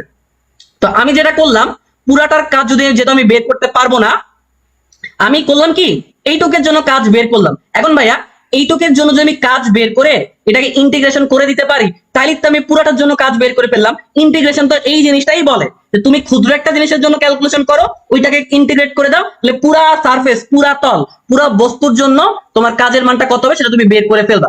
এই কনসেপ্টটাকে যদি আমরা কাজে লাগাই, তাহলে আমার এইখানে হচ্ছে x1 পয়েন্ট থেকে x2 পয়েন্ট অবধি, তাহলে এইখানে শুরুর যেই বিন্দু সেটার মান হচ্ছে 0, এবং যেই বিন্দুতে যারা পৌঁছাবে সেটা হচ্ছে 2। এটা ফার্স্টে আসছে, ফার্স্ট যদি কোশ্চেন করে এই কোশ্চেন দেওয়ার সম্ভাবনা অনেক বেশি। আচ্ছা সিম্পল ইন্টিগ্রেশন, ওকে ওকে ওকে, আর কি কিছু আছে? আর কিছু নাই, ইনটু হচ্ছে dx। এখন ভাই এই ইন্টিগ্রেশন যদি না পারো তাহলে মাইট, কারণ দেখো ভাইয়া এই যে 6x² আছে, এই যে x² কে ইন্টিগ্রেশন করলে x³ বা 3 আসে, এইখান থেকে তুমি পাবা 2x³ এবং 2 কে ইন্টিগ্রেট করলে পাবা হচ্ছে 2x। এইবার তোমার লোয়ার লিমিট আছে 0, আপার লিমিট আছে হচ্ছে 2, lower limit upper limit just x এর জায়গায় বসায় দিবা, তাহলে ভাইয়া যদি ক্যালকুলেশন করি 0 বসালে 0 হয়ে যাবে, এটা ক্যালকুলেশন করলে হচ্ছে 20। এবং এটা যদি আমার কৃত কাজ, তাহলে এইখান থেকে আমার এককটা হবে হচ্ছে জুল, কারণ কৃত কাজের একক হচ্ছে জুল। ঠিক আছে, তাহলে সিম্পলি একটা বলকে স্বর্ণের সাপেক্ষে যদি আমি ইন্টিগ্রেট করে দেই, তাহলে কাজ কিন্তু আমি পাওয়া যাই। লাস্ট ফার্স্ট যখন 18-19 সালে কোশ্চেন করছিল, ফার্স্ট কিন্তু এইটা দিয়ে হচ্ছে কোশ্চেন দিছে, ফার্স্ট কিন্তু এইটা দিয়েই কোশ্চেন দিছে। তাহলে এই কনসেপ্টটা একটু ভালো করে দেখবেন। এবার আসেন ভাইয়া মহাকর্ষ অভিকর্ষ, এবার আসেন মহাকর্ষ ও অভিকর্ষ। এখন মহাকর্ষ এবং অভিকর্ষ পড়তে গেলে আগে আপনি একটু ভাইয়া আপনাদের যখন ক্লাস নিছিলাম তখন যে মেরু অঞ্চল এবং বিষুবীয় অঞ্চলের মধ্যে যে ব্যাপারগুলো আছে না, এইগুলো একটু ভালো করে দেখবেন। এখন কথা হচ্ছে ভাই এইগুলো দেখে লাভ আছে কোনো? হ্যাঁ ভাই লাভ আছে, কারণ মেরু অঞ্চলে জি এর মানটা সব থেকে বেশি হয়, কারণ বক্রতার ব্যাসার্ধ কম থাকে। আর বিষুবীয় অঞ্চলে জি এর মানটা কম হয়, কারণ বক্রতার ব্যাসার্ধ হচ্ছে বেশি থাকে। এবং আমার মেরু অঞ্চলে জি এর যে মানটা সেটা হচ্ছে আমার 9.83 এর কাছাকাছি, আর বিষুবীয় অঞ্চলে এটা হচ্ছে 9.78 এর কাছাকাছি হচ্ছে একটা ভ্যালু। এবং আমরা স্ট্যান্ডার্ড মান হিসাবে 9.8 কে নিয়ে হচ্ছে ক্যালকুলেশন করে থাকি। তো মেরু এবং বিষুবীয় যে ব্যাপার স্যাপার গুলো আছে এইটা একটু আপনি রিভিশন দিতে পারেন। এইবার ভাইয়া এককে কথা বলছি না, এই জি এর মাত্রা, জি এর মাত্রা কি, এই কোশ্চেনটা আসতে পারে। এখন ক্যাপিটাল জি এর মাত্রা কি? এই জি কিন্তু সেম না ভাইয়া, এটা হচ্ছে মহাকর্ষীয় ধ্রুবক আর এটা হচ্ছে অভিকর্ষ ত্বরণ। এই জি কিন্তু সেম না। এখন এইটার মাত্রা আমরা কেমনে বের করতে পারি ভাইয়া? আমরা এই দেখেন তো, এই সূত্রটা জানি কিনা, এই সূত্রটা জানি কিনা, এইখান থেকে আমরা আলটিমেটলি এইটা লিখতে পারি কিনা। এইবার ভাইয়া এখান থেকে মাত্রা বের করা কোনো ব্যাপার? আপনি বলের মাত্রা বসাবেন, দূরত্ব আছে এটা হবে এল স্কোয়ার, এখানে একটা এম আছে, এখানে একটা এম আছে, এখান থেকে ক্যালকুলেশন করে জি এর মাত্রা কি হবে সেটা হচ্ছে বের করবেন। মাত্রা থেকে একটা কোশ্চেন আসবে, এখন সেটা কি সান্দ্রতার মাত্রা দিবে, ক্যাপিটাল জি এর মাত্রা দিবে, না যে কি এর মাত্রা দিবে সেইটা আমি জানি না, বাট মাত্রা থেকে একটা কোশ্চেন আসবে। এবং এই কোশ্চেনটা অলরেডি জিএসটি তে আসছে। এরপরে আপনি তো মুক্তি বেগটা দেখবেন। তো মুক্তি বেগ হচ্ছে ওই নির্দিষ্ট বেগ যেই সর্বনিম্ন বেগে আপনি যদি আপনার ফ্রেন্ডকে লাথি মারেন, আপনার ফ্রেন্ড হচ্ছে পৃথিবীর সকল মায়া কাটায়া পৃথিবী থেকে মহাশূন্যে চলে যাবে, ওই সর্বনিম্ন বেগটা কি হচ্ছে মুক্তি বেগ বলা হয়ে থাকে বা এসকেপ ভেলোসিটি বলা হয়ে থাকে। তো এসকেপ ভেলোসিটি থেকে দুইটা সূত্র আছে, একটা হচ্ছে √2gm ডিভাইড ভাগ হচ্ছে আর, আর এইটাকে যদি আমরা ক্যাপিটাল জি দ্বারা রিপ্লেস করতে চাই, ক্যাপিটাল জি দ্বারা যদি আমরা রিপ্লেস করতে চাই তাহলে এইভাবে হচ্ছে রিপ্লেস করতে পারবো। তাহলে এই দুটো সূত্র একটু হচ্ছে দেখবেন, ঠিক আছে? তো বিভিন্ন রকমের মুক্তিবেগের মান আছে, পৃথিবীতে যেমন মুক্তিবেগের মান হচ্ছে 11.2, মঙ্গল গ্রহে মুক্তিবেগের মান হচ্ছে 5.1, বুধে হচ্ছে 7.1, এত কিছু লাগবে না। পৃথিবীতে 11.2 কিলোমিটার পার সেকেন্ড, মঙ্গল গ্রহে 5.1 কিলোমিটার পার সেকেন্ড। পৃথিবী এবং মঙ্গল গ্রহের মুক্তিবেগের মান দুটো একটু মুখস্থ রাখতে পারেন। মুখস্থ জিনিস দেওয়ার সম্ভাবনা নাই, বাট ভাইয়া যদি দিয়ে দেয় তখন কি করবেন? এইবার আসেন সব থেকে ইম্পর্টেন্ট, অভিকর্ষ ত্বরণের মান হচ্ছে বের করতে দিবে। পাহাড়ের মধ্যে আপনাকে নিয়ে যাবে, জি এর মান বের করা, এটা সব থেকে ইম্পর্টেন্ট, জি এর মান বের করা। এইটা এই চ্যাপ্টারের থেকে আসবেই আসবে। পাহাড়ের উচ্চতায়, তারপর হচ্ছে আপনাকে খনির মধ্যে নিয়ে যাবে, খনির মধ্যে নিলে অভিকর্ষ ত্বরণের মান কি হবে, পাহাড়ে গেলে কি হবে, এই টাইপের। তো ভাইয়া মনে রাখবেন, যদি একটা উচ্চতায়, যে কোনো একটা এইচ উচ্চতায় অভিকর্ষ স্তরের মান আপনাকে বের করতে বলে, তাহলে সিম্পলি আপনি যেই সূত্র দিয়ে হচ্ছে বের করবেন সেইটা হচ্ছে কি, দেখেন আমরা কিন্তু নরমালি, আচ্ছা লেটস সে আমরা একটা কোশ্চেন আপনাকে বলি যে পৃথিবীর তো একটা ব্যাসার্ধ আছে, তো পৃথিবীর যদি যেই ব্যাসার্ধটা আছে, পৃথিবী থেকে কত উচ্চতায় অভিকর্ষ ত্বরণের মান ভূপৃষ্ঠের ত্বরণের মানের 1/4 অংশ হবে। যেহেতু বলছে কত উচ্চতায়, উচ্চতায় বললে আপনি এইচ এর মানটা √n-1 ইন্টু আর দিয়ে হচ্ছে করবেন। আর যদি বলে এইচ গভীরতায়, আমি দেখাই দিব, ম্যাথ প্র্যাকটিস করে দেখাই দিব, সমস্যা নেই। আর যদি এইচ গভীরতায় বলে তাহলে এইচ এর মানটা বের করবেন কিভাবে, হর, ঠিক আছে, নিচে থাকবে হচ্ছে হর, উপরে হবে হচ্ছে হর মাইনাস লব ইন্টু হচ্ছে আর। এখন কথা হচ্ছে ভাইয়া এই দুটো একটু ম্যাথ দেখায় দেন, যেহেতু আপনি বললেন যে এই দুটো টাইপ অনেক ইম্পর্টেন্ট। তো ভাইয়া দেখো দুইটা ম্যাথ আমি হচ্ছে দেখাই দিচ্ছি।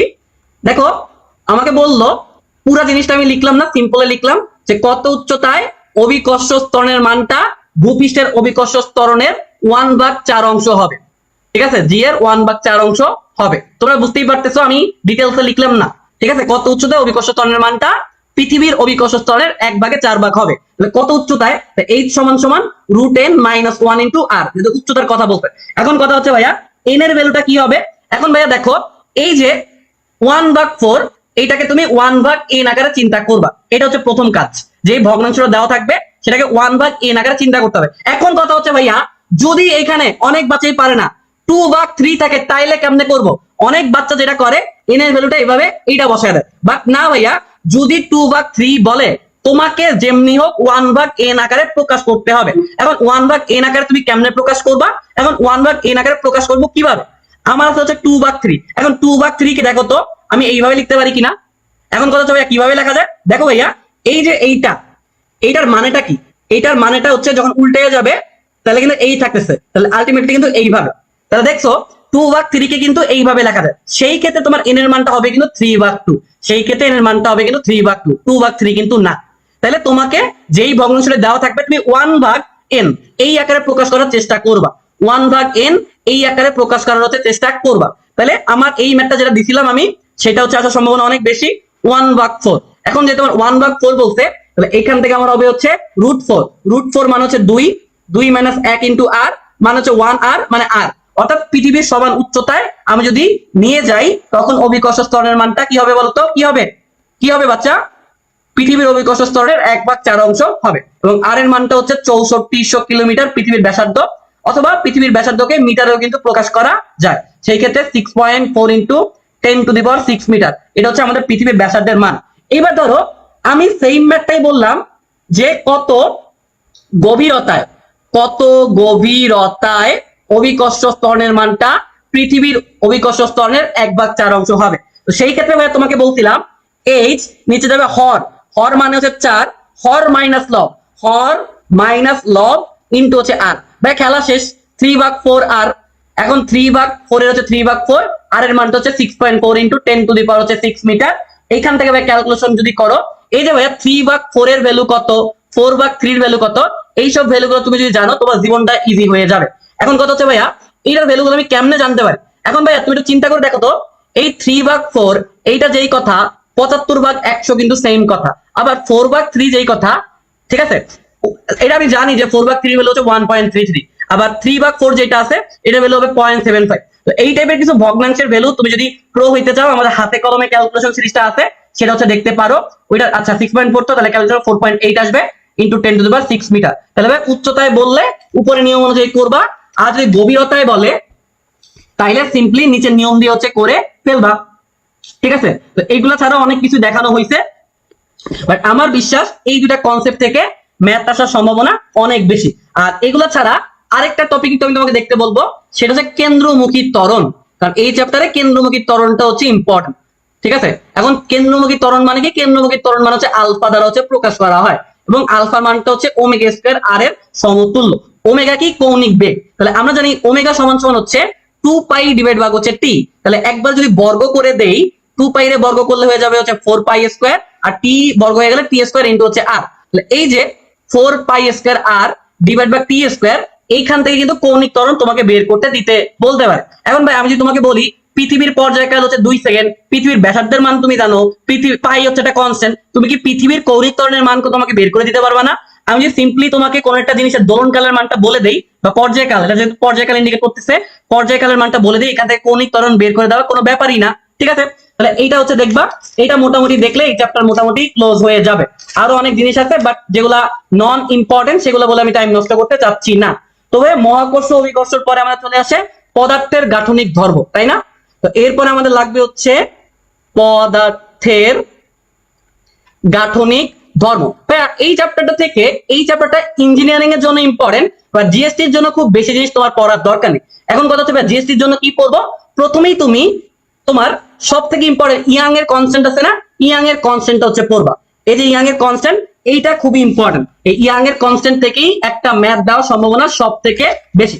এখন ভাইয়া ইয়াং এর যে কনস্ট্যান্ট আছে, এই ইয়াং এর কনস্ট্যান্টের ভ্যালুটা কি হবে বলতো, বা ইয়াং এর কনস্ট্যান্টের ভ্যালুটাকে আমরা কিভাবে হচ্ছে প্রকাশ করি, এটা দিয়ে ম্যাথটা তুমি যদি করতে পারো তাহলে কিন্তু হয়ে যাবে। তো আমরা নরমালি জানি ইয়াং এর যে কনস্ট্যান্ট আছে, এটা হচ্ছে আমার পীড়ন ডিভাইড ভাগ হচ্ছে বিকৃতি, পীড়ন ডিভাইড ভাগ হচ্ছে বিকৃতি। তাহলে পীড়ন ভাগ বিকৃতির কনসেপ্টটা যদি আমি এখানে প্রয়োগ করে দেই, পীড়নের জন্য আমি পাবো হচ্ছে এইটা, এবং আমাদের বিকৃতি নামক একটা রাশি আছে, বিকৃতি নামক রাশির জন্য আমি লিখতে পারবো হচ্ছে এইটা। তো এইখান থেকে আমি যখন ক্যালকুলেশন করব, দেখবা এফ এল ডিভাইড ভাগ এ এল, এইটা একটা ভ্যালু আসবে, এফ সমান সমান এমজি, এমজি এল ডিভাইড ভাগ হচ্ছে এ এল। তো বলতে কি ইয়াং এর কনস্ট্যান্ট দিয়ে ম্যাথ প্র্যাকটিস করবা, ইয়াং এর কনস্ট্যান্ট দিয়ে ম্যাথ প্র্যাকটিস করলে এইখান থেকেই একটা আসার বিষয় আছে। আর ভাই পয়জনের অনুপাত আছে না, পয়জনের অনুপাত, পয়জনের অনুপাত সেটা কি? সেটা হচ্ছে তোমার সিগমা। এটা কিন্তু একটা সীমা আছে, কেউ কি আমাকে বলতে পারবা পয়জনের অনুপাতের সীমাটা কত বা রেঞ্জটা কত? এটা একটু কমেন্ট করে জানো। তো পয়জন অনুপাতের সীমাটা দেখবা প্লাস ম্যাথ দেখবা, তাইলেই হয়ে যাবে। পয়জন অনুপাতের সীমা এবং ম্যাথ দেখলে কোনো ব্যাপার। এবং এই চ্যাপ্টারের মধ্যে কিন্তু সান্দ্রতা আছে, এই চ্যাপ্টারের মধ্যে সান্দ্রতা আছে, ওই সান্দ্রতার একক এবং মাত্রা দেখতে হবে। তোমাদের একটা কাজ দিচ্ছি, এই যে পয়জনের অনুপাতের একটা রেঞ্জ বা সীমা আছে, যে পয়জনের অনুপাতের মানটা কত থেকে কতর মধ্যে হইতে পারে, সেই ভ্যালুটা আমাকে একটু কমেন্ট করে জানিয়ে দাও তো, যে পয়জনের অনুপাত আচ্ছা আচ্ছা, ঠিক আছে ঠিক আছে ঠিক আছে, -1 থেকে 0.5 রাইট অ্যান্সার, -1 থেকে হচ্ছে 0.5 রাইট অ্যান্সার।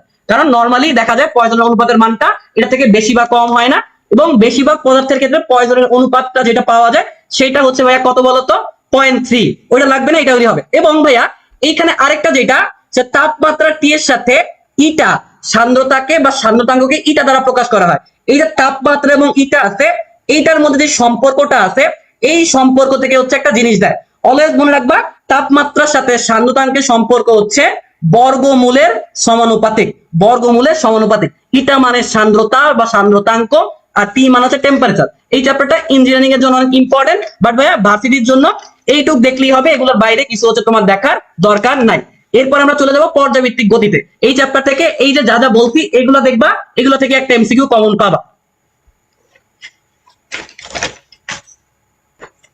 আচ্ছা, তো এরপরে আমরা চলে যাব হচ্ছে পর্যায়বৃত্ত গতিতে। ঠিক আছে, আমরা একটু ফাস্ট আগাই, যা যা আসবে সেইটুকুই বলে দিব, একদমই শেষ সময় ভাইয়া, অতিরিক্ত কোনো কিছু দেখার সময় নেই, যা আসবে তাই। পর্যায়বৃত্তিক গতি, এখন ভাইয়া পর্যায়বৃত্তিক গতি থেকে যেই কোয়েশ্চেনটা তোমাকে দিবে সেটা সরল দোলক রিলেটেড, সরল দোলক রিলেটেড। তো দেখো ভাইয়া, আমরা যদি গরিবের একটা সরল দোলক আঁকাই, তো লেটস আমরা যেটা সরল দোলক আঁকায় দেখাই তোমাকে মোটামুটি ভাবে আর কি দেখতে।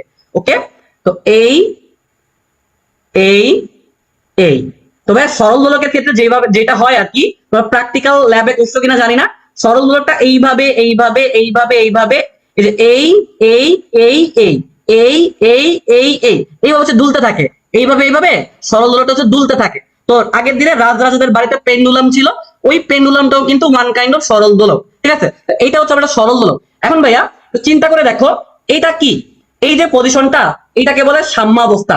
সাম্যাবস্থা কেন? কারণ এইখানে সে স্থির আছে, আর এই যে এইটা, এটা হচ্ছে তার সর্বোচ্চ অবস্থা, অর্থাৎ সে সর্বোচ্চ দুলে দুলে এই অবধি হচ্ছে যাইতে পারে। এখন ভাই তুমি একটু চিন্তা করে দেখো, এই যে এই পজিশনে তার বেগের মানটা হবে সর্বোচ্চ, এবং সে দুলতে দুলতে দুলতে দুলতে একদম এই পজিশনে যখন চলে আসবে, তখন সে সম্পূর্ণ বেগ হারায় ফেলবে। সম্পূর্ণ বেগ হারানোর কারণে এই ক্ষেত্রে তার যে বেগের ভ্যালুটা হয়ে যাবে 0। এবং মনে রাখবা, সাম্যাবস্থায় যেহেতু কোনো ত্বরণ থাকে না, সেই ক্ষেত্রে তার ত্বরণটা হবে 0, কিন্তু এইখানে এসে সর্বোচ্চ ত্বরণে পৌঁছে যাবে, এই ক্ষেত্রে এর মানটা হয়ে যাবে হচ্ছে ম্যাক্সিমাম। এই ক্ষেত্রেও তোমার ভি এর ভ্যালুটা হবে 0 এবং এর ভ্যালুটা হবে হচ্ছে ম্যাক্সিমাম। এই পজিশন সেম, জাস্ট এইটা হচ্ছে আমার সাম্যাবস্থা। তাহলে এই যে বেগ এবং ত্বরণ, মনে রেখো ভাইয়া, পর্যায়ভিত্তিক গতি থেকে বেগ এবং ত্বরণের যে সূত্রগুলা আছে। এখন কথা হচ্ছে ভাইয়া, বেগ এবং ত্বরণের আবার কোন সূত্র? আরে বোকা, বেগ এবং ত্বরণের সূত্রগুলো তোমরা পড়ো নাই? এই যে এ ইকুয়াল হচ্ছে ওমেগা স্কয়ার এক্স, এই টাইপের যে জিনিসপাতিগুলো আছে, এই ভি এবং এ রিলেটেড রিলেটেড জিনিসপাতি হচ্ছে দেখবা, ভি এবং এ রিলেটেড তথা বেগ এবং ত্বরণ রিলেটেড জিনিসপাতি হচ্ছে দেখবা। এরপরে তোমার এফ এবং টি, এফ এবং টি কি কম্পাঙ্ক এবং হচ্ছে যে দোলনকাল আছে, দোলনকাল বাড়বে নাকি কমবে, এইটাই জিনিসপাতি হচ্ছে দেখবা। এবং এখান থেকে দুটা লেখচিত্র একটু লাগে, দুটা লেখচিত্র একটু লাগে, তো দুইটা লেখচিত্র আমি তোমাকে এখনই দেখাই দিচ্ছি। এখন ভাইয়া সরল দোলকের সব থেকে বেসিক যে সূত্র, সেই সূত্রটা কিন্তু লাগবে। এখন হচ্ছে বেসিক সূত্র কোনটা? এটা টি ইকুয়াল 2π√L/g। যদিও ঢাকা ভার্সিটি হচ্ছে গ্রাফ দিতে পছন্দ করে, জিএসটি নরমালি গ্রাফ দেয় না। এখন কথা হচ্ছে ভাই, আপনি কেমনে বুঝলেন যে জিএসটি গ্রাফ দেয় না? জিএসটি হচ্ছে একটা ফকিন্নি মার্কা কোয়েশ্চেন করে, মানে একটা কোয়েশ্চেনের গায়ের মধ্যে হচ্ছে একটা ঢুকাইয়া দেয়। তো 2 পেজের মধ্যে যেহেতু কোয়েশ্চেন করে, এই জন্য ভাইয়া জিএসটি তে গ্রাফ আসার কোনো সম্ভাবনা নাই। কারণ একটা গ্রাফের কোয়েশ্চেন দিতে গেলে মোটামুটি ভাবে ভালো একটা জায়গা লাগে। তো এই ফকিন্নি গুলা কোয়েশ্চেন কমিটি যারা আছে কমিটিতে, এরা জায়গা বাঁচানোর জন্য এই গ্রাফ রিলেটেড কোয়েশ্চেন দিতে পারে না। কারণ একটা গায়ের মধ্যে একটা যদি ঢুকায় না দেয়, তাহলে কম জায়গার মধ্যে এটা হচ্ছে কোয়েশ্চেন হাঁটাবে কেমনে? এই জন্য নরমালি হচ্ছে গ্রাফ রিলেটেড জিনিসপাতি জিএসটি তে আসে না। বাট তাও আমি তোমার বলবো, এই যে জি এর সাথে টি স্কয়ারের যে গ্রাফটা আছে, এবং তোমার এল এর সাথে টি স্কয়ারের যে গ্রাফটা আছে, এটা একটু শিখো। তো আমরা এখান থেকে যদি তাকাই, টি এর সাথে এল এর সম্পর্ক হচ্ছে এইটা, তাহলে এল এর সাথে টি এর সম্পর্ক হচ্ছে এইটা। তাহলে এল এবং টি যেটা সমানুপাতিক, সমানুপাতিক হইলে ভাইয়া এটা হচ্ছে মূল বিন্দুগামী সরলরেখা হয়। এবং জি এর সাথে যদি আমরা টি স্কয়ার রিলেশনটা দেখি, দেখো টি এর সাথে আমার জি এর যে সম্পর্ক, সেইটা হচ্ছে বর্গমূলের ব্যস্তানুপাতিক। যেটা বর্গমূলের ব্যস্তানুপাতিক, এইখান থেকে হচ্ছে আয়তাকার অধিবৃত্ত শেপের একটা গ্রাফ হচ্ছে আমরা পেয়ে যাব। ঠিক আছে, আর এখান থেকে তুমি সরণটাও একটু দেখো, এটার সাথে সাথে সরণটাও একটু দেখো, সরণ দেখো, বেগ দেখো, ত্বরণ দেখো, এই তিনটা থেকে কোশ্চেন আসার সম্ভাবনা অনেক বেশি। এখন কথা হচ্ছে ভাইয়া কোন সূত্রগুলা দেখো ভাইয়া, এই যে সরণ এ সমান সমান হচ্ছে এ সাইন ওমেগা টি প্লাস হচ্ছে সিগমা, তারপরে ভি সমান সমান হচ্ছে এ কজ ওমেগা টি, বা এটাকে আমরা চাইলে ওমেগা ইনটু এ স্কয়ার বা স্কয়ার লিখতে পারি। ঢাকা ভার্সিটিতে অলরেডি এটা থেকে হচ্ছে কোয়েশ্চেন আসছে, ঠিক আছে। এরপরে ভাইয়া ত্বরণ এই সমান হচ্ছে মাইনাস ওমেগা স্কয়ার এক্স, ওকে এইটা। তারপরে এই যে আরেকটা পর্যায়কাল ইম্পর্টেন্ট, পর্যায়কাল ইম্পর্টেন্ট। দেখো পর্যায়কাল টি সমান সমান 2 পাই রুট ওভার এল ভাগ জি, এটা তো আমরা জানি। বাট আরেকটা সূত্র আছে, পর্যায়কাল T equal root over M divide ভাগ হচ্ছে কে। তো এটা যেহেতু সবাই জানে, এইটা থেকে একটা কোয়েশ্চেন দিতে পারে, এইটা থেকে একটা কোয়েশ্চেন কিন্তু দিতে পারে। এম হচ্ছে ভর আর কে হচ্ছে তোমার যে স্প্রিং ধ্রুবকের যে কনসেপ্ট আছে সেইটা ইন্ডিকেট করতেছে। এবং ভাইয়া আরেকটা জিনিস তুমি এখান থেকে একটু দেখে যাবা যে দশা পার্থক্য সমান সমান 2 পাই ভাগ ল্যামডা ইনটু পথ পার্থক্য। জিনিসটা ইজি, বাট এইটা থেকে যথেষ্ট পরিমাণে কোয়েশ্চেন দেয়। দশা পার্থক্যকে সিগমা দ্বারা ডিনোট করা হয়, সিগমা সমান সমান 2 পাই ভাগ ল্যামডা ইনটু পথ পার্থক্য হচ্ছে এক্স দ্বারা ডিনোট করা হয়। তো এইটাও একটু দেখা যায়, যা যা আসতে পারে। জিএসটি থেকে কিন্তু কোয়েশ্চেন খুব বেশি কঠিন হয় না, কিন্তু খুব বেশি কঠিন না হওয়ার পরও পোলাপান কেন পারে না, আই হ্যাভ নো আইডিয়া। আর এই যে বেসিক যে সূত্র আছে 2 পাই রুট ওভার এল ভাগ জি, এইটা দিয়েই জিনিসপাতি দেওয়ার সম্ভাবনা অনেক বেশি। যে এল 2 গুণ করলে টি কয় গুণ হবে, টি 4 গুণ করলে এল কয় গুণ হবে, একদমই বেসিক জিনিসপাতি হচ্ছে তোমার দিতে পারে। এখন কথা হচ্ছে ভাই সেটা কেমনে, এই দেখো ভাইয়া তুমি টি দেখো T proportional to root L আর এল প্রপোর্শনাল টু হচ্ছে তোমার, আচ্ছা আচ্ছা আচ্ছা wait, T proportional to root L, তাহলে এল প্রপোর্শনাল টু তোমার কি হয়ে যাবে, টি স্কয়ার হয়ে যাবে, টি স্কয়ার হয়ে যাবে। এই ব্যাপার সেপারে দিবে যেটা সরল দোলকের।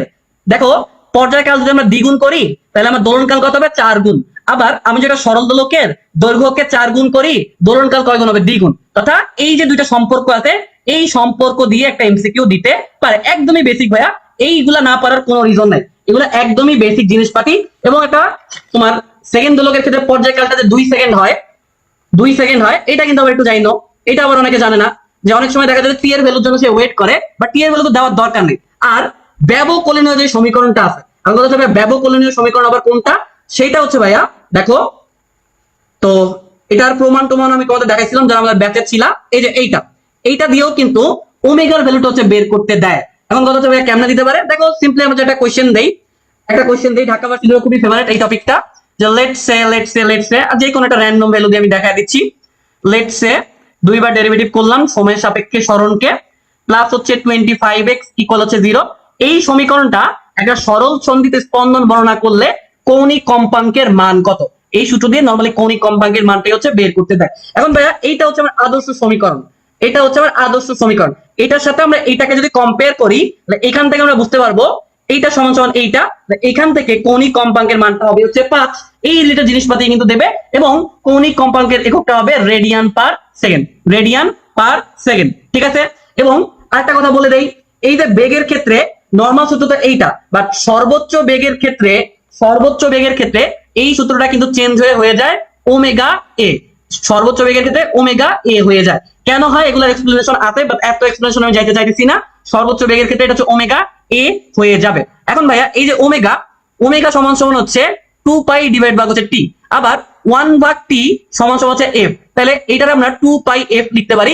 অনেক সময় ভি ম্যাক্স সমান সমান 2 পাই এফ এ, এই যে এই সূত্রটার সাথে যেটা বললাম পরিচিত না, সর্বোচ্চ বেগের জন্য এই সূত্র দিয়েও কিন্তু ম্যাথ দিয়ে দেয়। তো তোমাকে এই যে কনভার্সন গুলো জানতে হবে, এগুলো যদি দেখে যাও এখান থেকে একটা কোশ্চেন কমন না পাওয়ার আমি কোনো রিজন দেখি না। আর এগুলো ছাড়া আরেকটা যেটা জানতে পারো, এই যে আমার টি আছে, টি রে আরেকটা ভাবে লেখা যায় ভাইয়া, এই যে টি রে আরেকটা ভাবে লেখা যায়, সেটা হচ্ছে টি ইকুয়াল 2 পাই রুট ওভার ই ডিভাইড ভাগ হচ্ছে জি। সেম জিনিসে ঘুরা ফিরা যেই লাও সেই কদু, ঠিক আছে। আর স্প্রিং এর যেই তোমার কৃত কাজ আছে, স্প্রিং এর কৃত কাজটা একটু দেখবা। তো স্প্রিং এর কৃত কাজটা আমি তোমাকে বলছি যে হাফ কে এক্স স্কয়ার, এটা দেখতে হবে, এটা তো বেসিক জিনিসপাতি। আর তাহলে এইটা বাদ দাও, তুমি স্প্রিং এর মোট শক্তি, স্প্রিং এর মোট যে শক্তি, এই ব্যাপারটা একটু দেখা যাইতে পারো। তো স্প্রিং এর যে মোট শক্তি এটা হচ্ছে ইকুয়াল হাফ কে এ স্কয়ার। স্প্রিং এর যে গতি শক্তি সেটা হচ্ছে হাফ কে ইন্টু এ স্কয়ার মাইনাস এক্স স্কয়ার। যে তোমার গতি এবং বিভবের যোগফলটা মোট শক্তি সমতুল্য হবে, তাহলে স্প্রিং এর যে বিভব শক্তি সেইটা তোমার কি হয়ে যাবে বলতে পারবা কেউ? এইখান থেকে এইটাকে যদি আমরা কাটা, দেখো ভাইয়া এটা হচ্ছে আমার টোটাল শক্তি, এইটা আমার গতি শক্তি, তাহলে তোমরাই আমার বলো বিভব শক্তিটা কত হওয়া উচিত। আমি সিম্পলি মোট শক্তির থেকে এইটাকে যদি বিয়োগ দিয়ে দেই তাহলে তো আমার বিভব শক্তিটা বের হয়ে যায়। তোমাদের কাছে আমার কোশ্চেন রইল, একটা স্প্রিং এ যদি বিভব শক্তি বের করতে বলে তাহলে বিভব শক্তিটা কত হবে। সিম্পলি তুমি টোটাল শক্তির থেকে গতি শক্তিটাকে বিয়োগ করে দিবা। দেখি কারো কোনো কোশ্চেন আছে, কারো কোনো কোশ্চেন থাকলে করতে পারো। কারো কোনো কোশ্চেন আছে? ওকে ইন রিয়ালিটি 0 তো হাফ। ওকে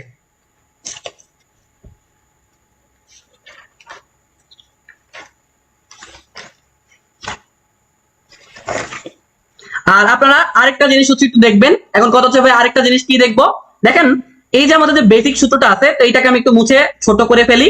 দেখেন আমাদের বেসিক যে সূত্রটা আছে, কথা হচ্ছে কোনটা, এই যে দেখেন 2π√L/g।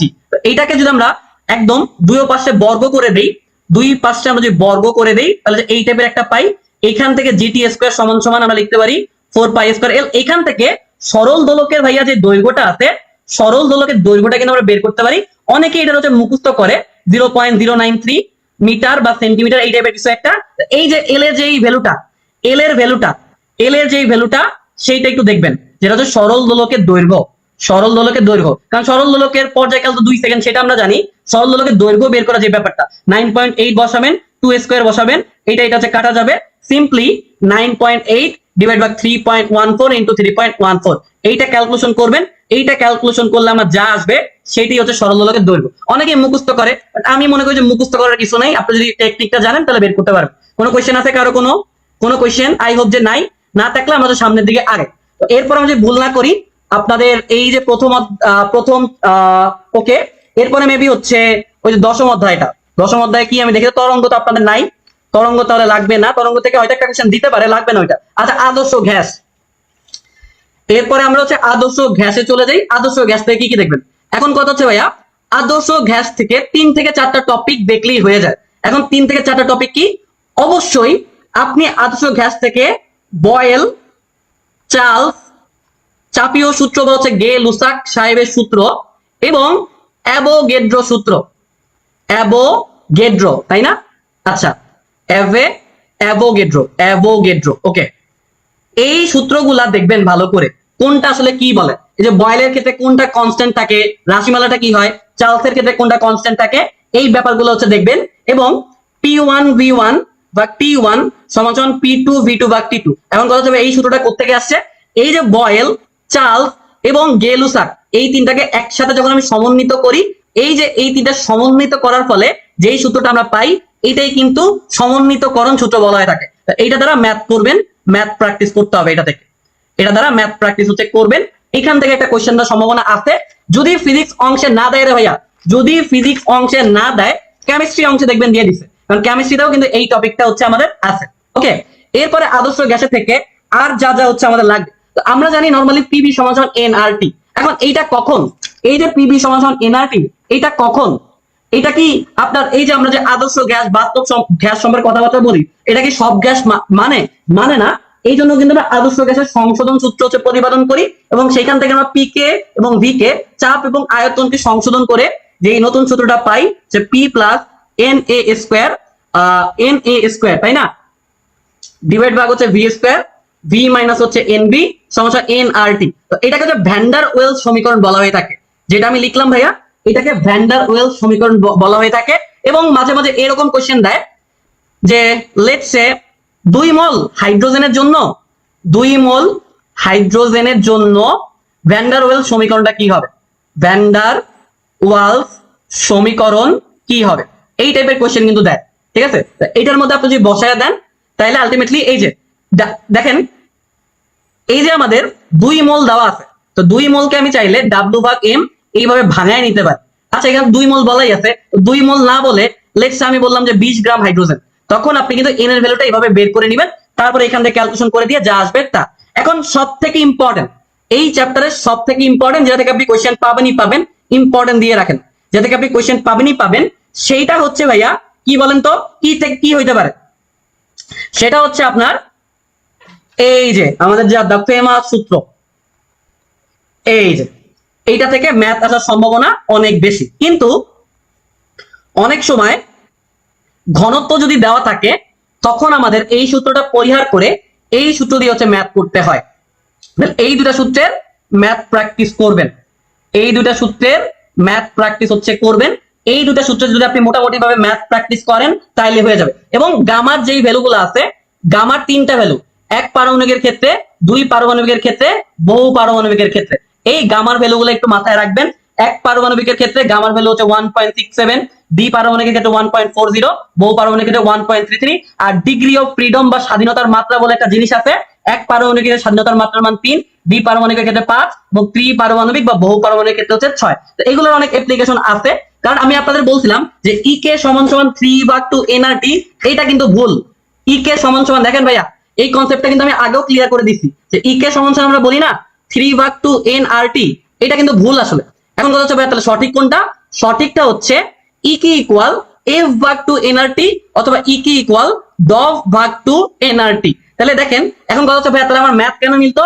আসলে ভাই আপনাকে যেই ম্যাথ গুলা দিত ওই ক্ষেত্রে এক পারমাণবিক গ্যাসের জন্য দিত, ওই জন্য আপনি 3 বসাইলেও মিলে যেত। কেন আমি কি আপনাকে দ্বি পারমাণবিক বা ত্রি পারমাণবিক গ্যাসের জন্য দিতে পারি না? যখন আমি দ্বি পারমাণবিক বা ত্রি পারমাণবিক গ্যাসের ক্ষেত্রে দিব তখন তো আপনার কেল্লা ফতে, তখন তো 3/2 এনআরটি দিয়ে করলে হবে না। এই জন্য ইকে সমান সমান যে 3/2 এনআরটি, এটা আসলে ভাই সব সময় সঠিক না, সব সময় সঠিক না। বাট এই কনসেপ্টটা অনেকেরই ক্লিয়ার নেই, অনেকে ইকে সমান সমান 3/2 এনআরটি মনে করে, কারণ এই যে এফ এর যে ভ্যালুটা তারা এই এফ এর ভ্যালুটা 3 হবে ধরেই নেয়, আর ম্যাথ গুলো এক পারমাণবিক গ্যাসের ক্ষেত্রে দেয় ওই জন্য মিলে যায়। আর আরেকটা টপিক হচ্ছে এখান থেকে দেখবেন যে আর এর ভ্যালু, যে R equal small F divided capital F into 100%। এইটার ম্যাথ প্র্যাকটিস করতে হবে, এইটার ম্যাথ প্র্যাকটিস করতে হবে। মোটামুটি ভাবে এই অধ্যায় থেকে যেই কয়েকটা জিনিস বললাম ইনাফ। আদর্শ গ্যাসের থেকে যা যা বলছি এই কয়েকটা টপিক যদি আপনি দেখে যান, ম্যাথ প্র্যাকটিস করে যান, তাইলে মোর দেন ইনাফ।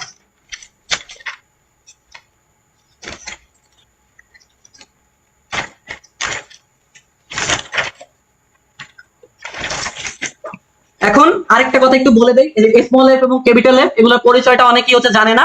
এই যে স্মল এফ এবং ক্যাপিটাল এফ এর পরিচয়টা জানাটা একটু ইম্পর্টেন্ট, যে বাংলায় নামটা হচ্ছে আপনি জানেন কিনা।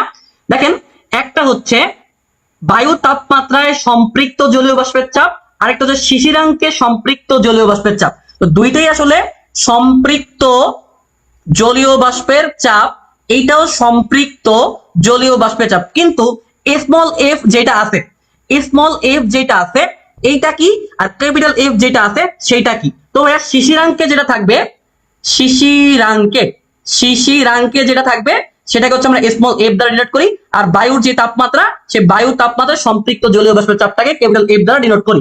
কারণ স্মল এফ ক্যাপিটাল এফ যদি উপর নিচে উল্টাপাল্টা করে ফেলেন রেজাল্টটা হচ্ছে ভুল আসবে। আর যেটা সেটা হচ্ছে আপেক্ষিক আর্দ্রতা, এটা হচ্ছে আপেক্ষিক আর্দ্রতা। এটা দিয়ে একটু ম্যাথ প্র্যাকটিস করবেন তাইলে হয়ে যাবে, ঠিক আছে? আমরা মোটামুটি কিন্তু ফিজিক্স ফার্স্ট পেপার শেষ করে ফেলছি, এইবার আমরা হচ্ছে ফিজিক্স সেকেন্ড পেপারে চলে যাব। এবার আমরা ফিজিক্স সেকেন্ড পেপারে চলে যাব। তো শুরুতেই আসবে হচ্ছে তাপগতিবিদ্যা।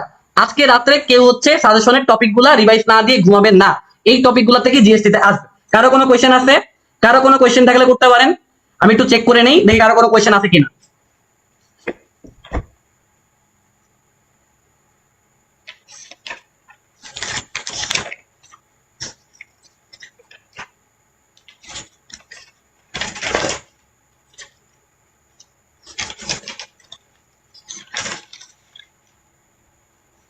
আচ্ছা কারো কোনো কোয়েশ্চেন নাই, তাহলে হচ্ছে আমরা কন্টিনিউ করি। ওকে আসেন এখন ভাইয়া তাপগতিবিদ্যা থেকে, তাপগতিবিদ্যা যে প্রথম সূত্র আছে এইটা থেকেই জিনিসপাতি আসবে।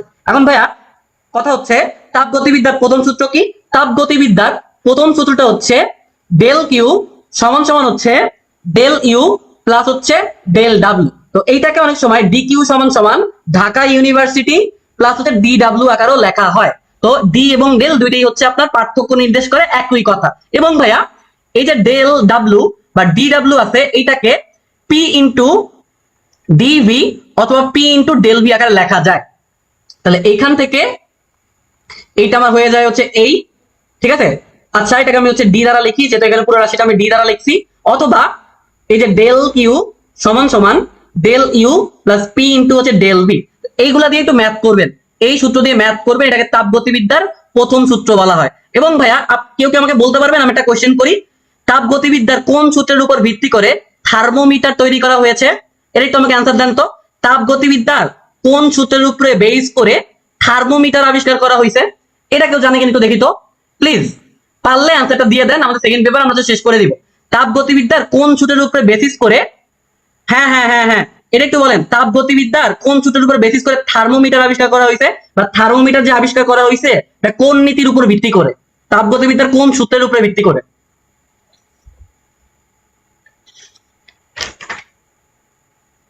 Very good very good very good, শূন্যতম সূত্র, ভেরি গুড।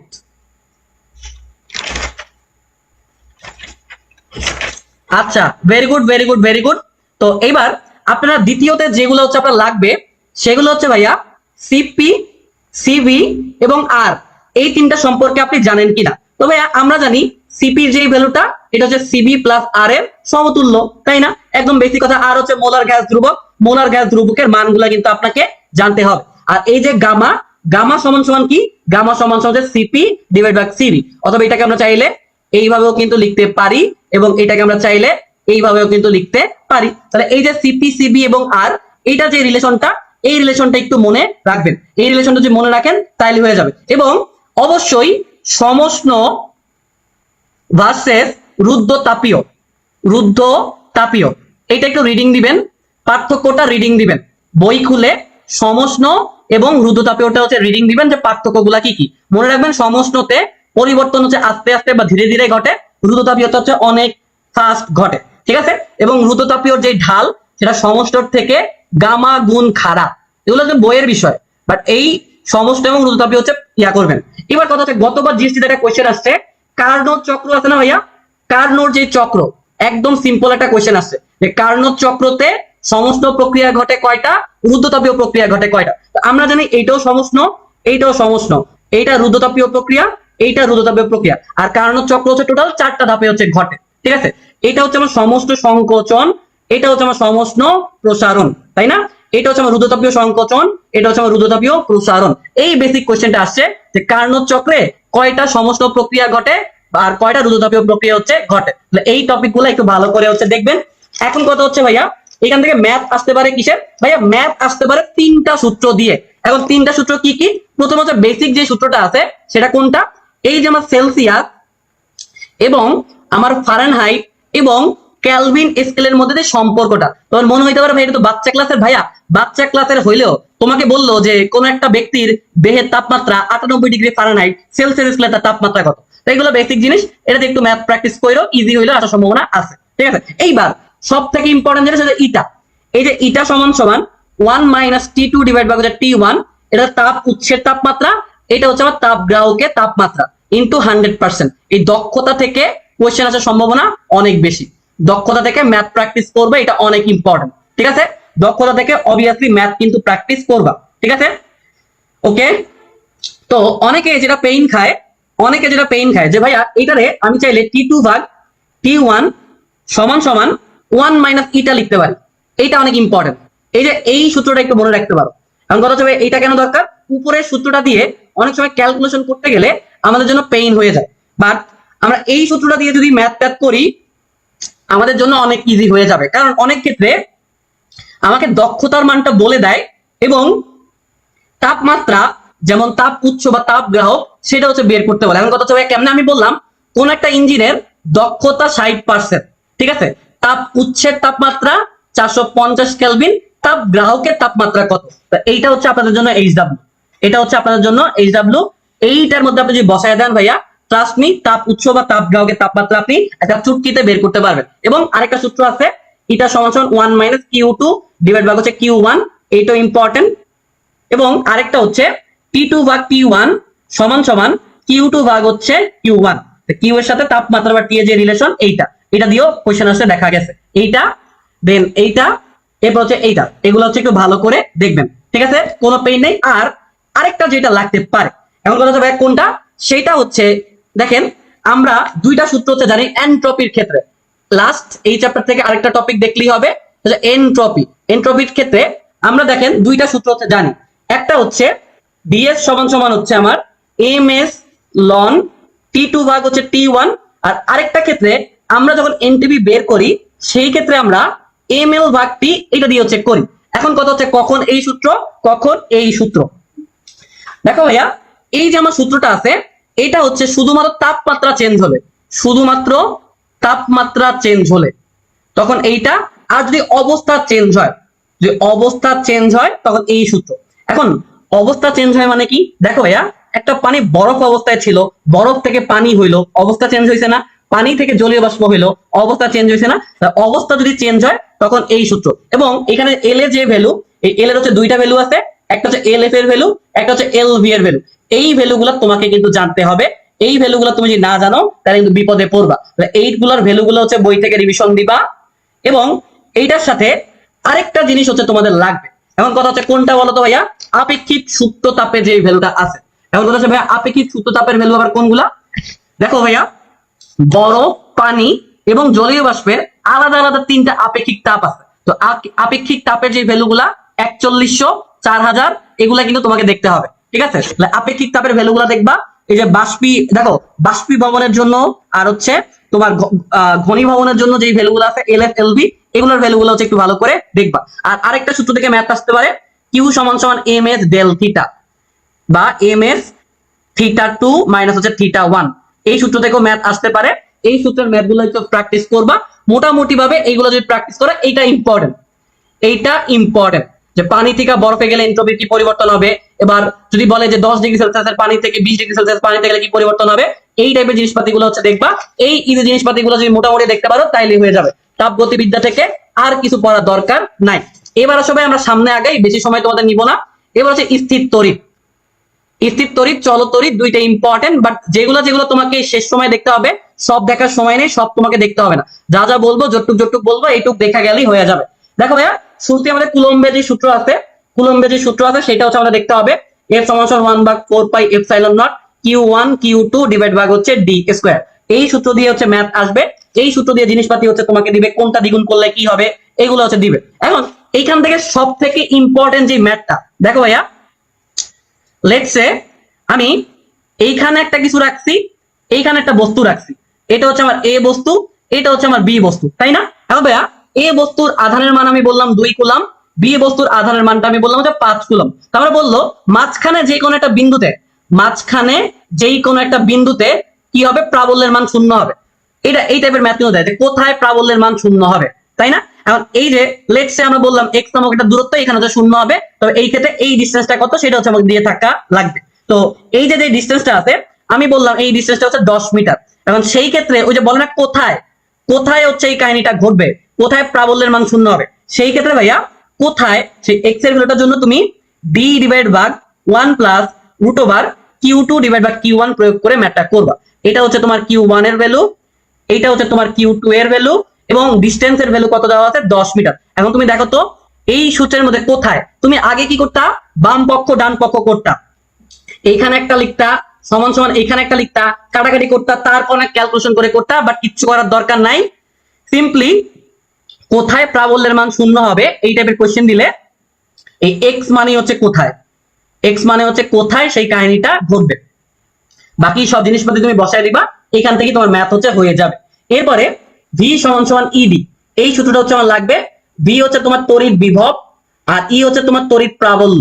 বিভব এবং প্রাবল্য এই দুটো কনসেপ্ট অনেক ইম্পর্টেন্ট। আর d হচ্ছে একটা ডিসটেন্স বা দূরত্ব।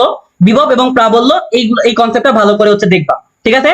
বিভব এবং প্রাবল্য এই কনসেপ্ট দুইটা ভালো করে হচ্ছে তুমি দেখবা।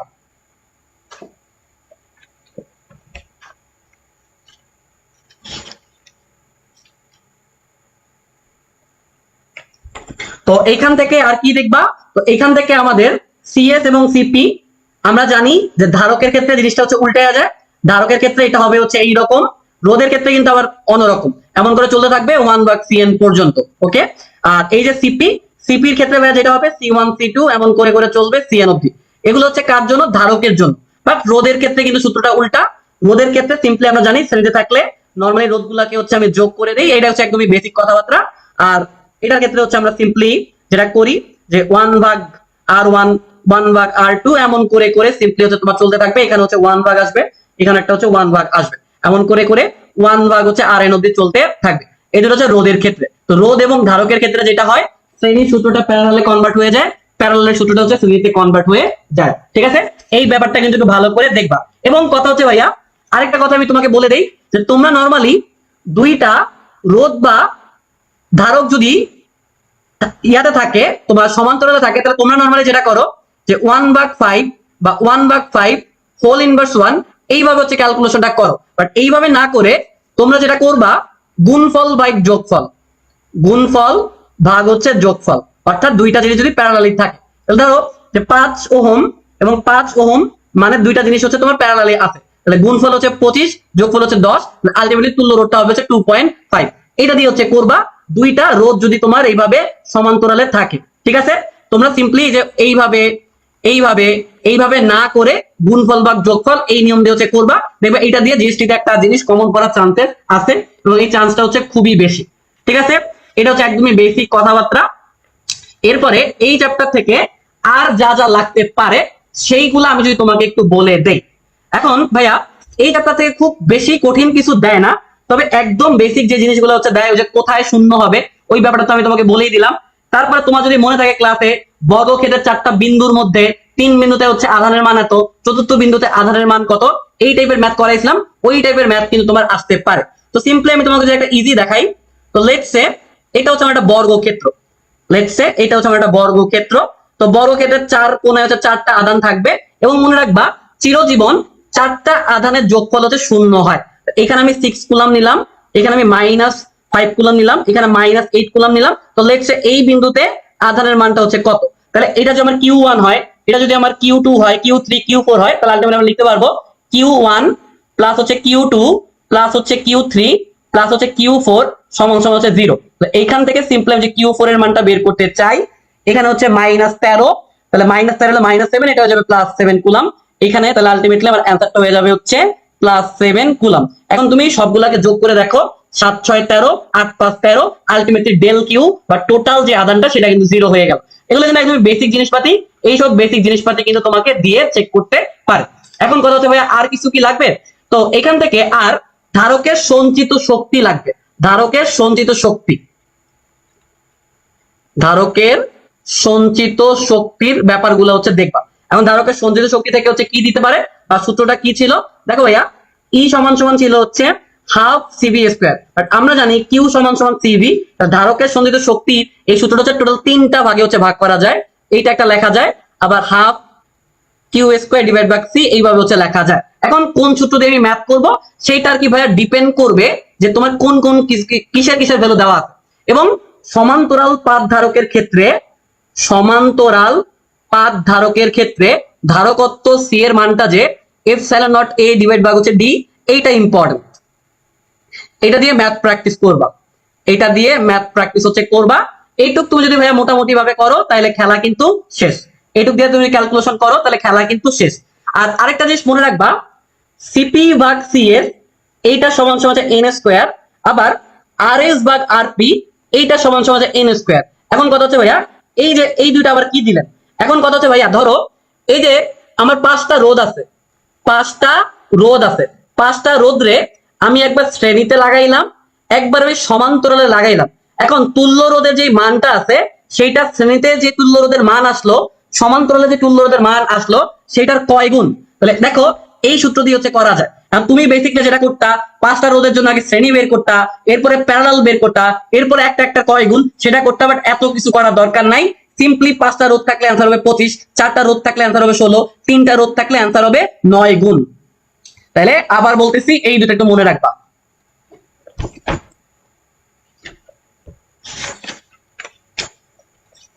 এরপর আমরা চলো তড়িতে চলে যাব, চলো তড়িৎ। তবে চলো তড়িৎ থেকে কি কি পড়বো, চলো তড়িৎ থেকে একদমই বেসিক যে সূত্রটা আছে সেই সূত্রটা হচ্ছে দেখবা, আপেক্ষিক রোধের যে সূত্রটা আছে আর সমান সমান হচ্ছে আমাদের রো এল ডিভাইড বাই হচ্ছে এ, রো হচ্ছে আমার আপেক্ষিক রোধ, ঠিক আছে, এটা একটু দেখবা। এবং অনেক সময় বলে আর রোধের একটা তারকে এন গুণ লম্বা করলে নতুন রোধের মান কত, তো নতুন রোধের মানটা হয় পুরান রোধের মান ইনটু হচ্ছে এত। এখন কথা হচ্ছে ভাই এই কোশ্চেনটা কেমনে আসবে, তো দেখো এইখানে হচ্ছে আমার একটা তার আছে, ঠিক আছে, এই যে আমার তার আছে, এই তারটার মধ্যে একটা রোধ আছে, তো রোধের মানটা হচ্ছে 5 ওহম। এখন আমি বললাম এই যে এইটাকে আমি যদি একটু টেনে লম্বা করি, এই তারটাকে আমি টেনে একটু লম্বা করলাম, এখন কথা হচ্ছে কয় গুণ, তো লেটস আমরা টেনে এটারে দ্বিগুণ করলাম। এখন নতুন যেই তারটা আমার থাকবে, নতুন তারটা লম্বা করার পর হয়ে যাবে এই সাইজের, তখন তোমার বলবে এই নতুন তারের হচ্ছে রোধের মান কত, তখন সিম্পলি এটার অ্যান্সারটা হবে আর নিউ সমান সমান হচ্ছে, যেটা 2 গুণ করছে তাহলে 4 ইন্টু হচ্ছে 5, 4 ইন্টু 5 সমান সমান হচ্ছে 20 ওহম, কারণ এখানে আমার এন এর ভ্যালুটা হচ্ছে 2, এন এর ভ্যালুটা হচ্ছে 2। এইটা একটু দেখতে পারো, এই টপিকটা একটু ইম্পর্টেন্ট আছে। এখন কথা হচ্ছে ভাই আর কি লাগবে, আর বেসিক্যালি তেমন ইম্পর্টেন্ট কিছু নাই, তবে তবে তবে এইটা থেকে সার্কিট দিবে, এই চলতড়িৎ থেকে একটা সার্কিট তোমাকে দিবে, সার্কিট থেকে তোমাকে তুল্য রোধ বের করতে বলবে, যেই কোনো সার্কিট দিয়ে তুল্য রোধ বের করতে বলবে শিওর থাকে। Circuit easy easy circuit solve করতে হবে, সার্কিট সলভ করবে, একটা সার্কিট তুমি পাবা, সেই সার্কিটের তুল্য রোধ হচ্ছে তোমাকে বের করতে দিবে, বেশি কঠিন কিছু দিবে না। এখন আমি একটু জাস্ট একটা বা দুইটা সার্কিট একটু তোমাকে প্র্যাকটিস করাইয়া দেই, তো একটা বা দুইটা সার্কিট প্র্যাকটিস করাইলে তোমার যেন মোটামুটি ভাবে কনফিডেন্স একটু বাড়ে। এবং তুমি ভাইয়া একটু দেখবা যে প্রিভিয়াস ইয়ার গুলাতে ঘুরা ফিরে হচ্ছে ইজি ইজি যে সার্কিট গুলো আছে সেই সার্কিট গুলোই হচ্ছে তারা দিছে। তো আমি যদি তোমাকে সিম্পলি একটা বা দুইটা একটু সার্কিট দেখাই, তো আমি যদি একটু ফাস্ট আঁকায় দেই, খুব বেশি টাইম হচ্ছে নিব না, যেটা আমাদের শেষ করতে হবে, তোমাদের টাইমের গুরুত্ব অপরিসীম। ওকে ওকে ওকে ওকে আচ্ছা, তো এটা ধরো যে আমাদের সার্কিট, আমি বললাম এটা হচ্ছে আমার 2 ওহম, এটা হচ্ছে আমাদের 4 ওহম, এটা হচ্ছে আমাদের 9 ওহম, এটা হচ্ছে আমার 9 ওহম, এটা হচ্ছে আমার 5 ওহম, এটা হচ্ছে আমার 2 ওহম। তো তুল্য রোধটা হচ্ছে বের করতে বলছে। এখন তুল্য রোধ যে আমি বের করব, এইটা দেখো আমি একটু দেখাই, এইটা এইটা এইটা এই তিনটা কিন্তু কিসে আছে, শ্রেণীতে আছে। তো এই তিনটা যেহেতু শ্রেণীতে আছে, তাহলে এইটা তুল্য রোধটা হয়ে যাবে 4 9 13, 13 5 18 18। তখন আলটিমেটলি আমি যেটা পারবো, এই তিনটা রোধরে মুছে দিয়ে এই তিনটা রোধের পরিবর্তে আমি একটু অন্য কালার, আচ্ছা এই কালার পেনটা নেই, এই তিনটা রোধের পরিবর্তে লিখতে পারবো 18 ওহম। ঠিক আছে, এখন এইটা এবং এইটা হচ্ছে প্যারালাল, দুইটা রোধ প্যারালাল থাকলে কি করতে হয়, গুণফল ডিভাইড ভাগ হচ্ছে যোগফল। এরপরে আমি এই দুইটা রোধকে মুছে দিয়ে এইখানে লিখতে পারবো হচ্ছে 6 ওহম। এইবার ভাইয়া দেখো তো কত ইজি হয়ে গেছে। তাহলে আলটিমেট তুল্য রোধটা কত হয়ে যাবে, 6 2 8, 8 2 কত 10 ওহম। এইটাই আমার অ্যান্সার। তাহলে তুল্য রোধের ক্ষেত্রে তুমি একটু ভেঙে ভেঙে আস্তে আস্তে হচ্ছে চিন্তা ভাবনা করবা। তো আরেকটা আমি তোমাকে একটু দেখাই, তোমাদের কিছু সার্কিট হচ্ছে আমি সলভ করাইছিলাম, ইজি ইজি সার্কিট দিবে ভাইয়া, কঠিন কিছু দিবে না। তো আরেকটা সার্কিট হচ্ছে আমি তোমাকে দেখাই দেই, তুমি একটু একটু জাস্ট তুল্য রোধ গুলো বের করা শিখবা। তো লেটস সে আমি সার্কিটটা, আচ্ছা একটা কাজ করি দাঁড়াও।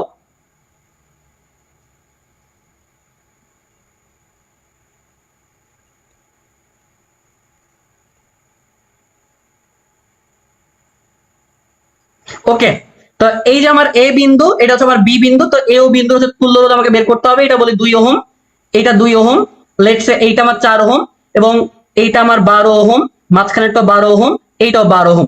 এই সার্কিটটা যদি আমরা সলভ করতে চাই, এই সার্কিটটা আমরা কেমনে সলভ করতে পারি? এখন ভাইয়া এই সার্কিটটা কিন্তু সলভ করা অনেক ইজি। এখন কথা হচ্ছে ভাইয়া কেমনে, একটু চিন্তা করে দেখো তো, এই যে সার্কিটটা, এইটা এইটা এই তিনটারই স্টার্টিং পয়েন্ট এবং এন্ডিং পয়েন্ট হচ্ছে সেম। এই রোডটাও আছে এই পয়েন্ট এই পয়েন্টের মধ্যে, এই রোডটা আছে এই পয়েন্ট এই পয়েন্টের মধ্যে, এই রোডটা আছে এই পয়েন্ট এই পয়েন্টের মধ্যে। এই তিনটা রোধ কিন্তু ভাই আলটিমেটলি কিসে আছে বলতে পারবা?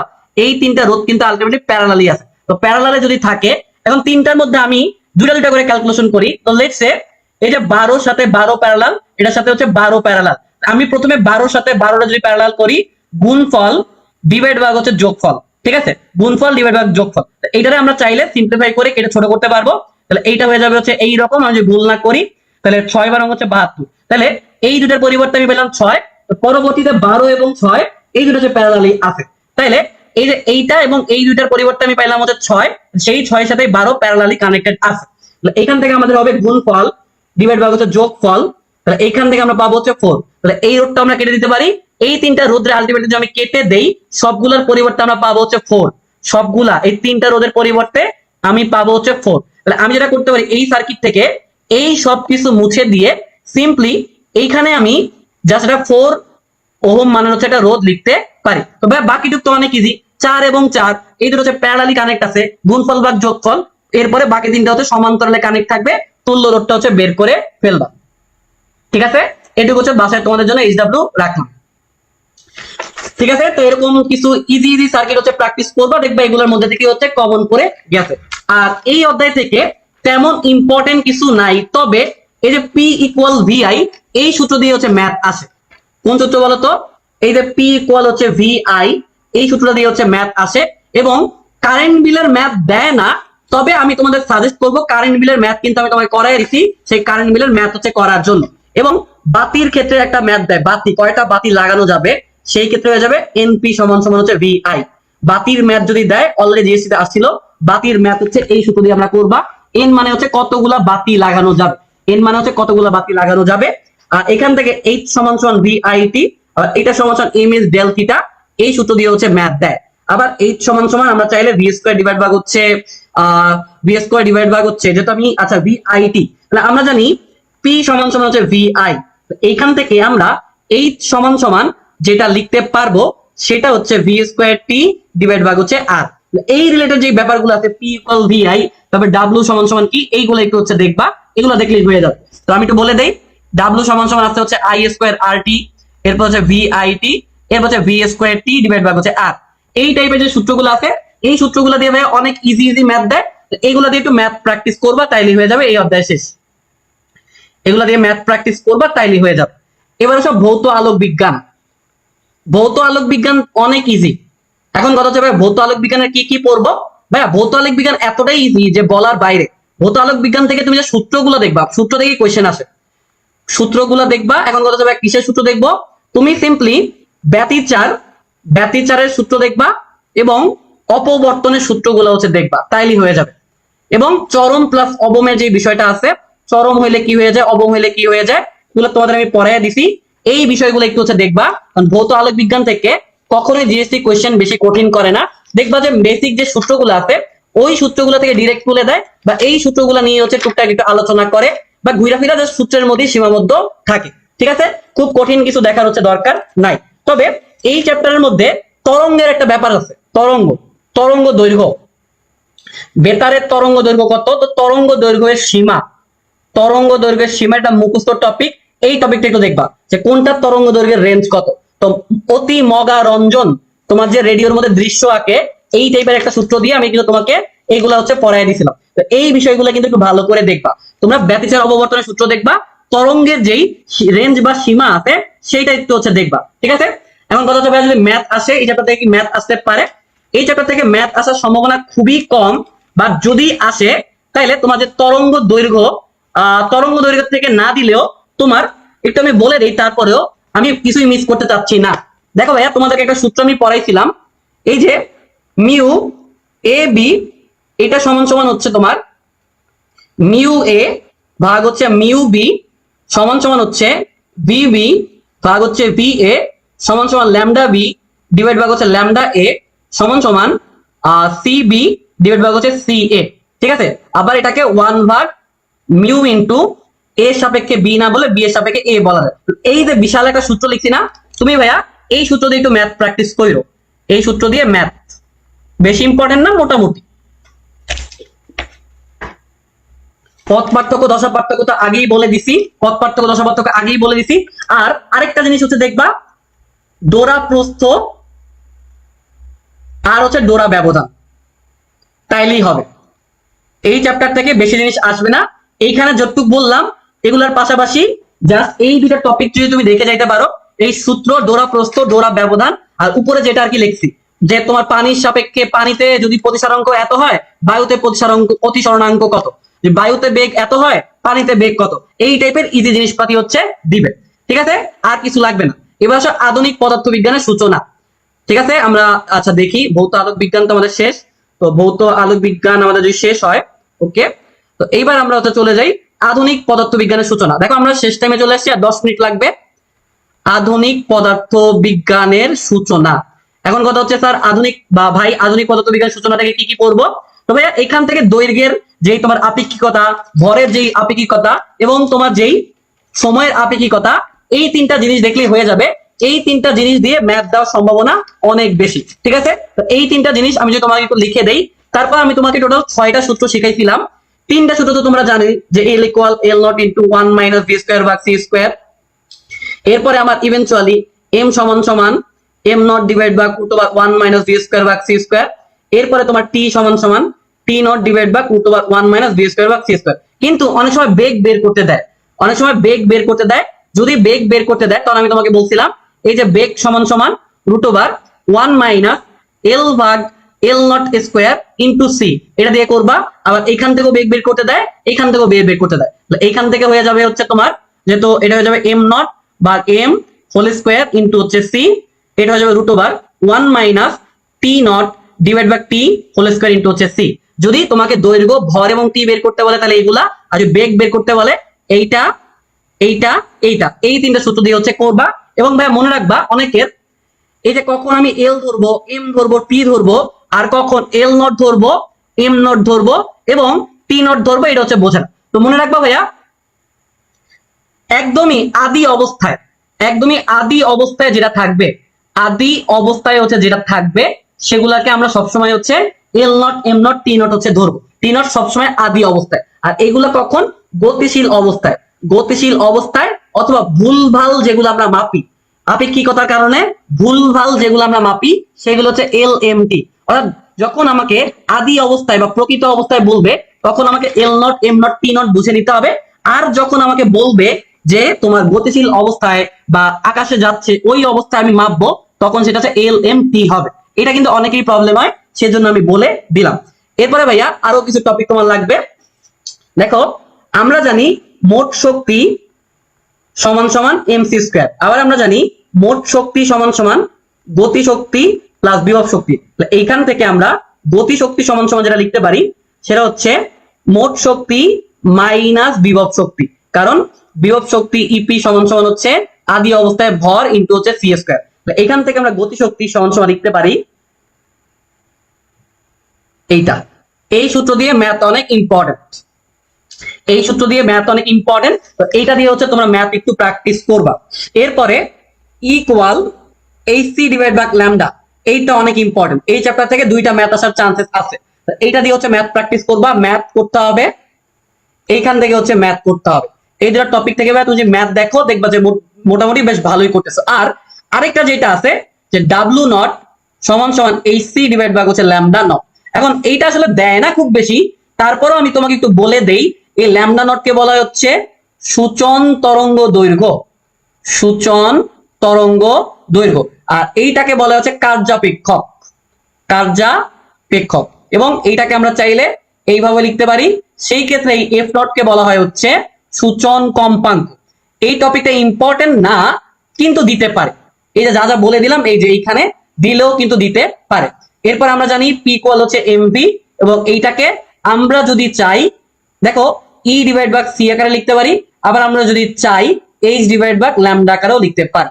এইটা অনেক ইম্পর্টেন্ট, এই যে এখানে যেগুলো বলতেছি এইগুলো কিন্তু অনেক ইম্পর্টেন্ট। এগুলো দিয়ে টুকটাক যদি তোমরা ম্যাথ প্র্যাকটিস করো তাইলেই হয়ে যাবে। এখন ভাইয়া দেখো একটা ম্যাথ আমি করে এই চ্যাপ্টার থেকে হচ্ছে মুভ অন করবো। আমি বললাম এত বেগে চলমান কণার গতি শক্তি কত। তো একটা বেগ দেওয়া আছে এবং একটা কণার হচ্ছে গতি শক্তি বের করতে বলছে। এখন ভাইয়া আমি জানি গতি শক্তি সমান সমান M minus M not C square, right. এখন এম সমান সমান আমরা জানি M not divide by 1 minus B square by C square minus M not into C square. Already Dhaka ভার্সিটিতে এই কনসেপ্ট থেকে কোয়েশ্চেন কিন্তু আসছে। এখন তুই একটু চিন্তা করে দেখো তো ভাইয়া ম্যাথ কিন্তু হয়ে গেছে। এখন কথা হচ্ছে ভাইয়া ম্যাথ কেমনে হয়ে গেছে, দেখো তুমি দুই পাশ থেকে এম নট সি স্কোয়ার কিন্তু কমন নিতে পারো, বা শুধুমাত্র সি স্কোয়ার কিন্তু কমন নিতে পারো।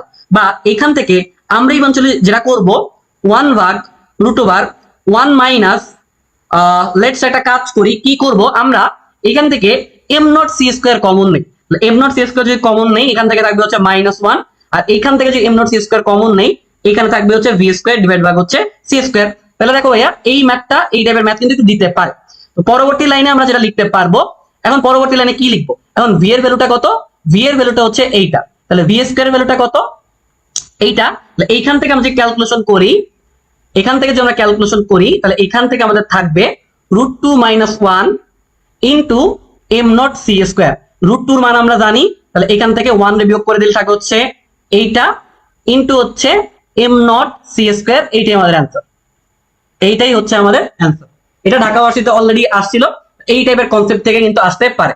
আবার ডেল ল্যামডা সমান সমান যে এই দেখো ডেল ই সমান সমান এইচসি ডিভাইড বাই ল্যামডা, এটা থেকেও আসতে পারে।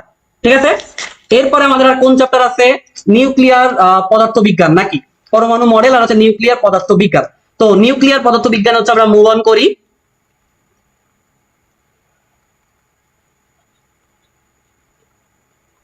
নিউক্লিয়ার পদার্থবিজ্ঞান।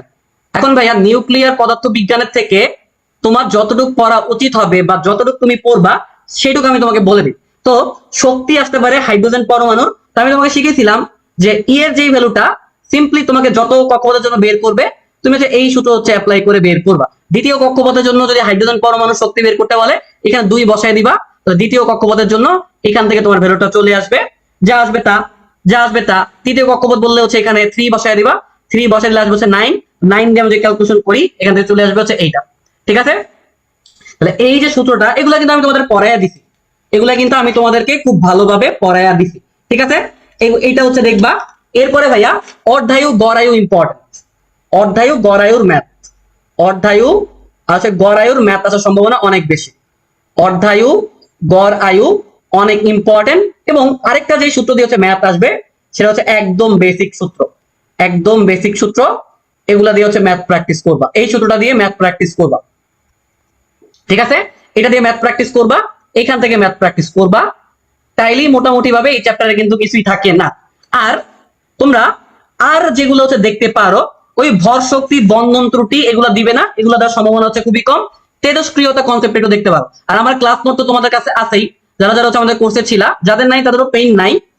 তেজস্ক্রিয়তার ব্যাপারগুলো একটু দেখতে পারো। এখন কথা হচ্ছে ভাই তেজস্ক্রিয়তার ব্যাপার আবার কোনগুলা? ওই যে ভাইয়া তেজস্ক্রিয়তার ব্যাপার কোনগুলো বলতো? এই যে আমার হিলিয়াম নিউক্লিয়াস যেটা আছে, এটাই যে আমার আলফা কণা, আবার এইটাই যে আমার একটা বিটা কণা, আবার কোনো যে চেঞ্জ না হয় এইটাই যে আমার গামা। এই যে তেজস্ক্রিয়তা যে বিষয়গুলা, এই টপিকটা একটু দেখতে পারো, এই টপিক থেকে হচ্ছে কোয়েশ্চেন আসতে পারে। এবং আমাদের যে গড় আয়ু এবং অর্ধায়ুর মধ্যে একটা রিলেশন আছে, সেইটা অনেকেই জানে না। এখন অর্ধায়ুরে আমরা কেমনে লিখি? অর্ধায়ুরে আমরা লিখি হচ্ছে লন 2 ভাগ হচ্ছে এইটা, বা 0.693 ডিভাইড ভাগ হচ্ছে ল্যামডা। আর গড় আয়ুকে আমরা লিখি কিভাবে? গড় আয়ুকে আমরা লিখি কিভাবে বলতে পারবো ভাইয়া? গড় আয়ুকে আমরা লিখি হচ্ছে এইভাবে। তো আমার অর্ধায়ু এবং গড় আয়ুর ক্ষেত্রে একটা রিলেশন আছে, সেটা হচ্ছে লন 2 ইস টু হচ্ছে 1, অথবা টি হাফ ভাগ এইটা, এটা সমান 0.693 ডিভাইড বাই 1, এইভাবে লিখতে পারি। এটা হচ্ছে আমার গড় আয়ু এবং অর্ধায়ুর মধ্যে বিদ্যমান সম্পর্ক, ঠিক আছে? আর ওই যে আরো তো পড়াইছি আরেকটা কনসেপ্ট, ওইটা একটু দেখাই দিই, যেটা আমি তোমাদের কাছে দেখাই দিছিলাম। সেটা কোনটা বলতে পারবা? একটু দেখাই দাও।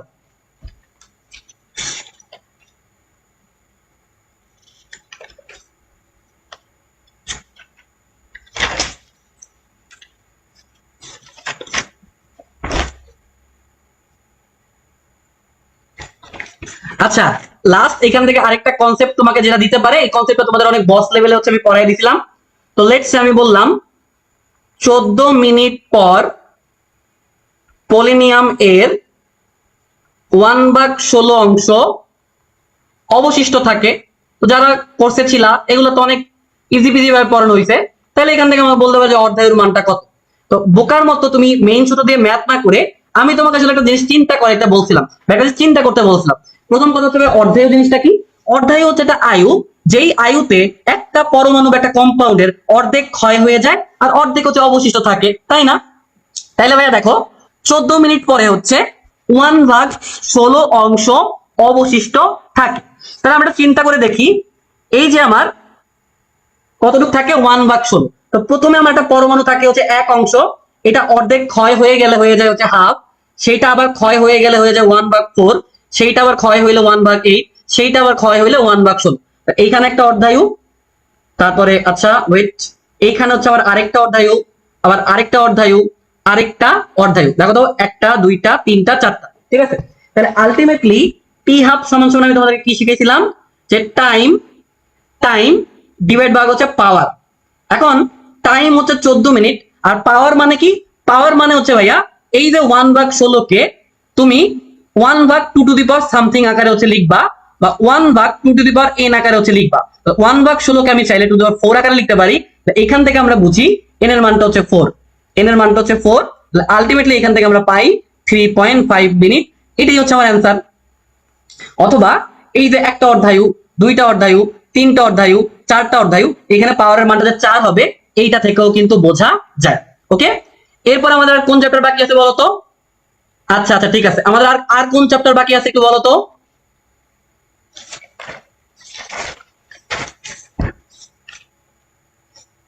সেমিকন্ডাক্টর ও ইলেকট্রনিক্স, তাই না?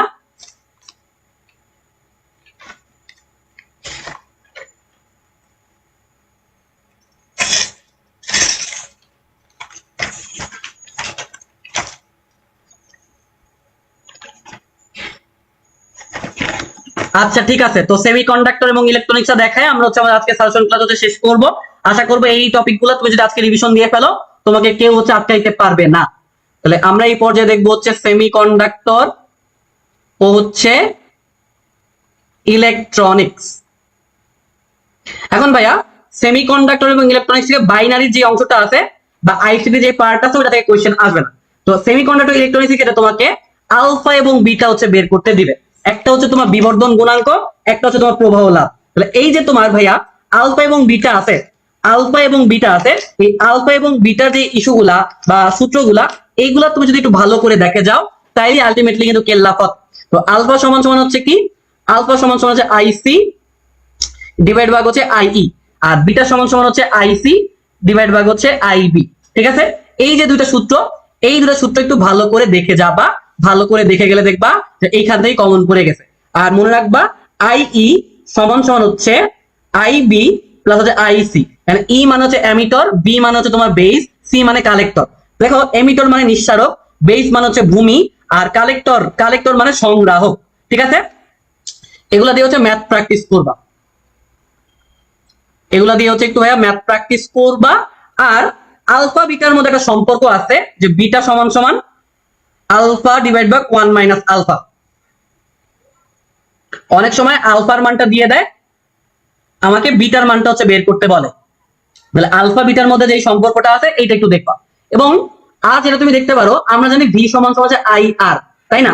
এইখান থেকে গতীয় রোধ আর সমান সমান যে del V divide by del I বা V two minus V one divide by হচ্ছে I two minus I one. এই ব্যাপারটা একটু দেখতে পারো, এইটা একটু ইম্পর্টেন্ট আছে, কারণ এইটা দিয়েও ম্যাথ দিতে হচ্ছে আমি দেখছি।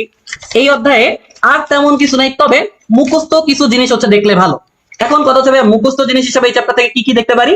ভাইয়া তোমার যে P type versus N type, P type versus N type 100 star important. তারপরে অর্ধ পরিবাহী সম্পর্কে যত কথাবার্তা আছে, অর্ধ পরিবাহী সম্পর্কে যত কথাবার্তা আছে ইম্পর্টেন্ট।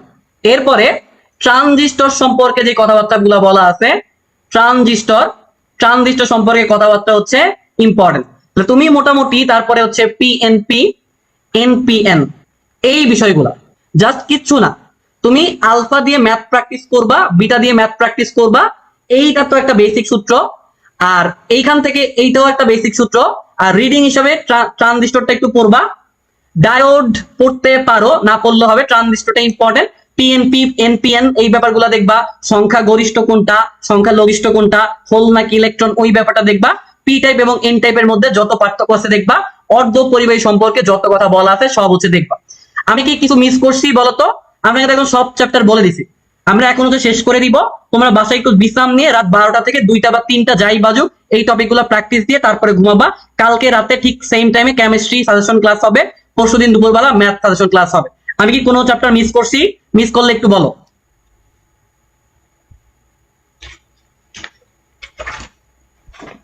তো আজকে যে পিডিএফটা, যে ক্লাস নোটটা একটু পরে হচ্ছে আমি এই যে এই পোস্ট যেটা আছে ভিডিওর কমেন্ট বক্সে হচ্ছে দিয়ে দিব, আমাদের গ্রুপেও দিয়ে দিব। তো ওইখান থেকে তোমরা হচ্ছে পেয়ে যাবা, এটা নিয়ে চিন্তা করার কোনো কারণ নাই। আমার বিশ্বাস যে আমি কোনো কিছু মিস করি নাই, কোনো কি বলে মোটামুটি ভাবে কোনো কিছু হচ্ছে মিস করি নাই। কোনো কিছু যদি মিস না করে থাকি তাহলে মোটামুটি ভাবে আমাদের ফিজিক্স সাজেশন ক্লাসটা হচ্ছে এইখানেই শেষ হবে। এইটাই বলবো যে ফিজিক্স জিএসটিতে খুব বেশি কঠিন করে না, তুমি বেসিক জিনিসপাতিগুলোই দেখবা, নিজের উপরে কনফিডেন্স রাখবা, এই জিনিসগুলোই বেশি বেশি করে প্র্যাকটিস করো। এগুলোর মধ্যে কোনোটা বুঝতে যদি প্রবলেম হয় আমাকে জানাও। ভালো থাকো, সুস্থ থাকো, কেমিস্ট্রি এবং ম্যাথ ক্লাসে চলে এসো। আজকে রাতে ভাইয়া একটু কষ্ট করে ফিজিক্সটা রিভিশন দাও। তোমাদের জন্য অনেক অনেক শুভকামনা থাকবে। আশা করবো কালকে রাতে কেমিস্ট্রিতে কি কি পড়তে হবে, কি কি জিনিস ইম্পর্টেন্ট সবকিছু দেখাই দিব। ওইটার জন্য তোমরা হচ্ছে কালকে ক্লাসে চলে আসবা। বাট আজকে এবং কালকে সকাল এই টাইমটা একটু ফিজিক্সের জন্য তুমি সময় দিয়ে ফিজিক্সটা কমপ্লিট করে ফেলো। গতিবিদ্যা, আচ্ছা গতিবিদ্যাটা ভাইয়া, আচ্ছা নুরুকে আমি একটু বলে দেই, গতিবিদ্যা তো আমাদের শর্ট সিলেবাসে নাই, তবে গতিবিদ্যা থেকে কোয়েশ্চেন আসবে। কিন্তু আমি যখন তোমাদের ম্যাথ সাজেশন ক্লাস দিব না, ম্যাথ সাজেশন ক্লাস যখন নিব তখন এই ম্যাথ সাজেশন ক্লাসে গতিবিদ্যা কি কি পড়তে হবে বলে দিব। ম্যাথ সাজেশন ক্লাসে গতিবিদ্যা কি কি পড়তে হবে বলে দিব। তো ওই ম্যাথের গতিবিদ্যার টপিকগুলো পড়লে ফিজিক্স হয়ে যাবে, ঠিক আছে? পেইন নাই। ম্যাথে ভেক্টর আছে, ফিজিক্সে ভেক্টর আছে, ম্যাথে গতিবিদ্যা আছে, ফিজিক্সে গতিবিদ্যা আছে, এইটাই তো, এটা সিলেবাসে নাই। ম্যাথে আছে, ম্যাথ যখন পড়াবো তখন বলে দিব। আমার বিশ্বাস আমি সবগুলোই কভার করছি। এইখানেই আমাদের সাজেশন ক্লাসটা সমাপ্ত। যারা যারা আমাদের সাথে ছিল প্রত্যেককে অনেক অনেক ধন্যবাদ।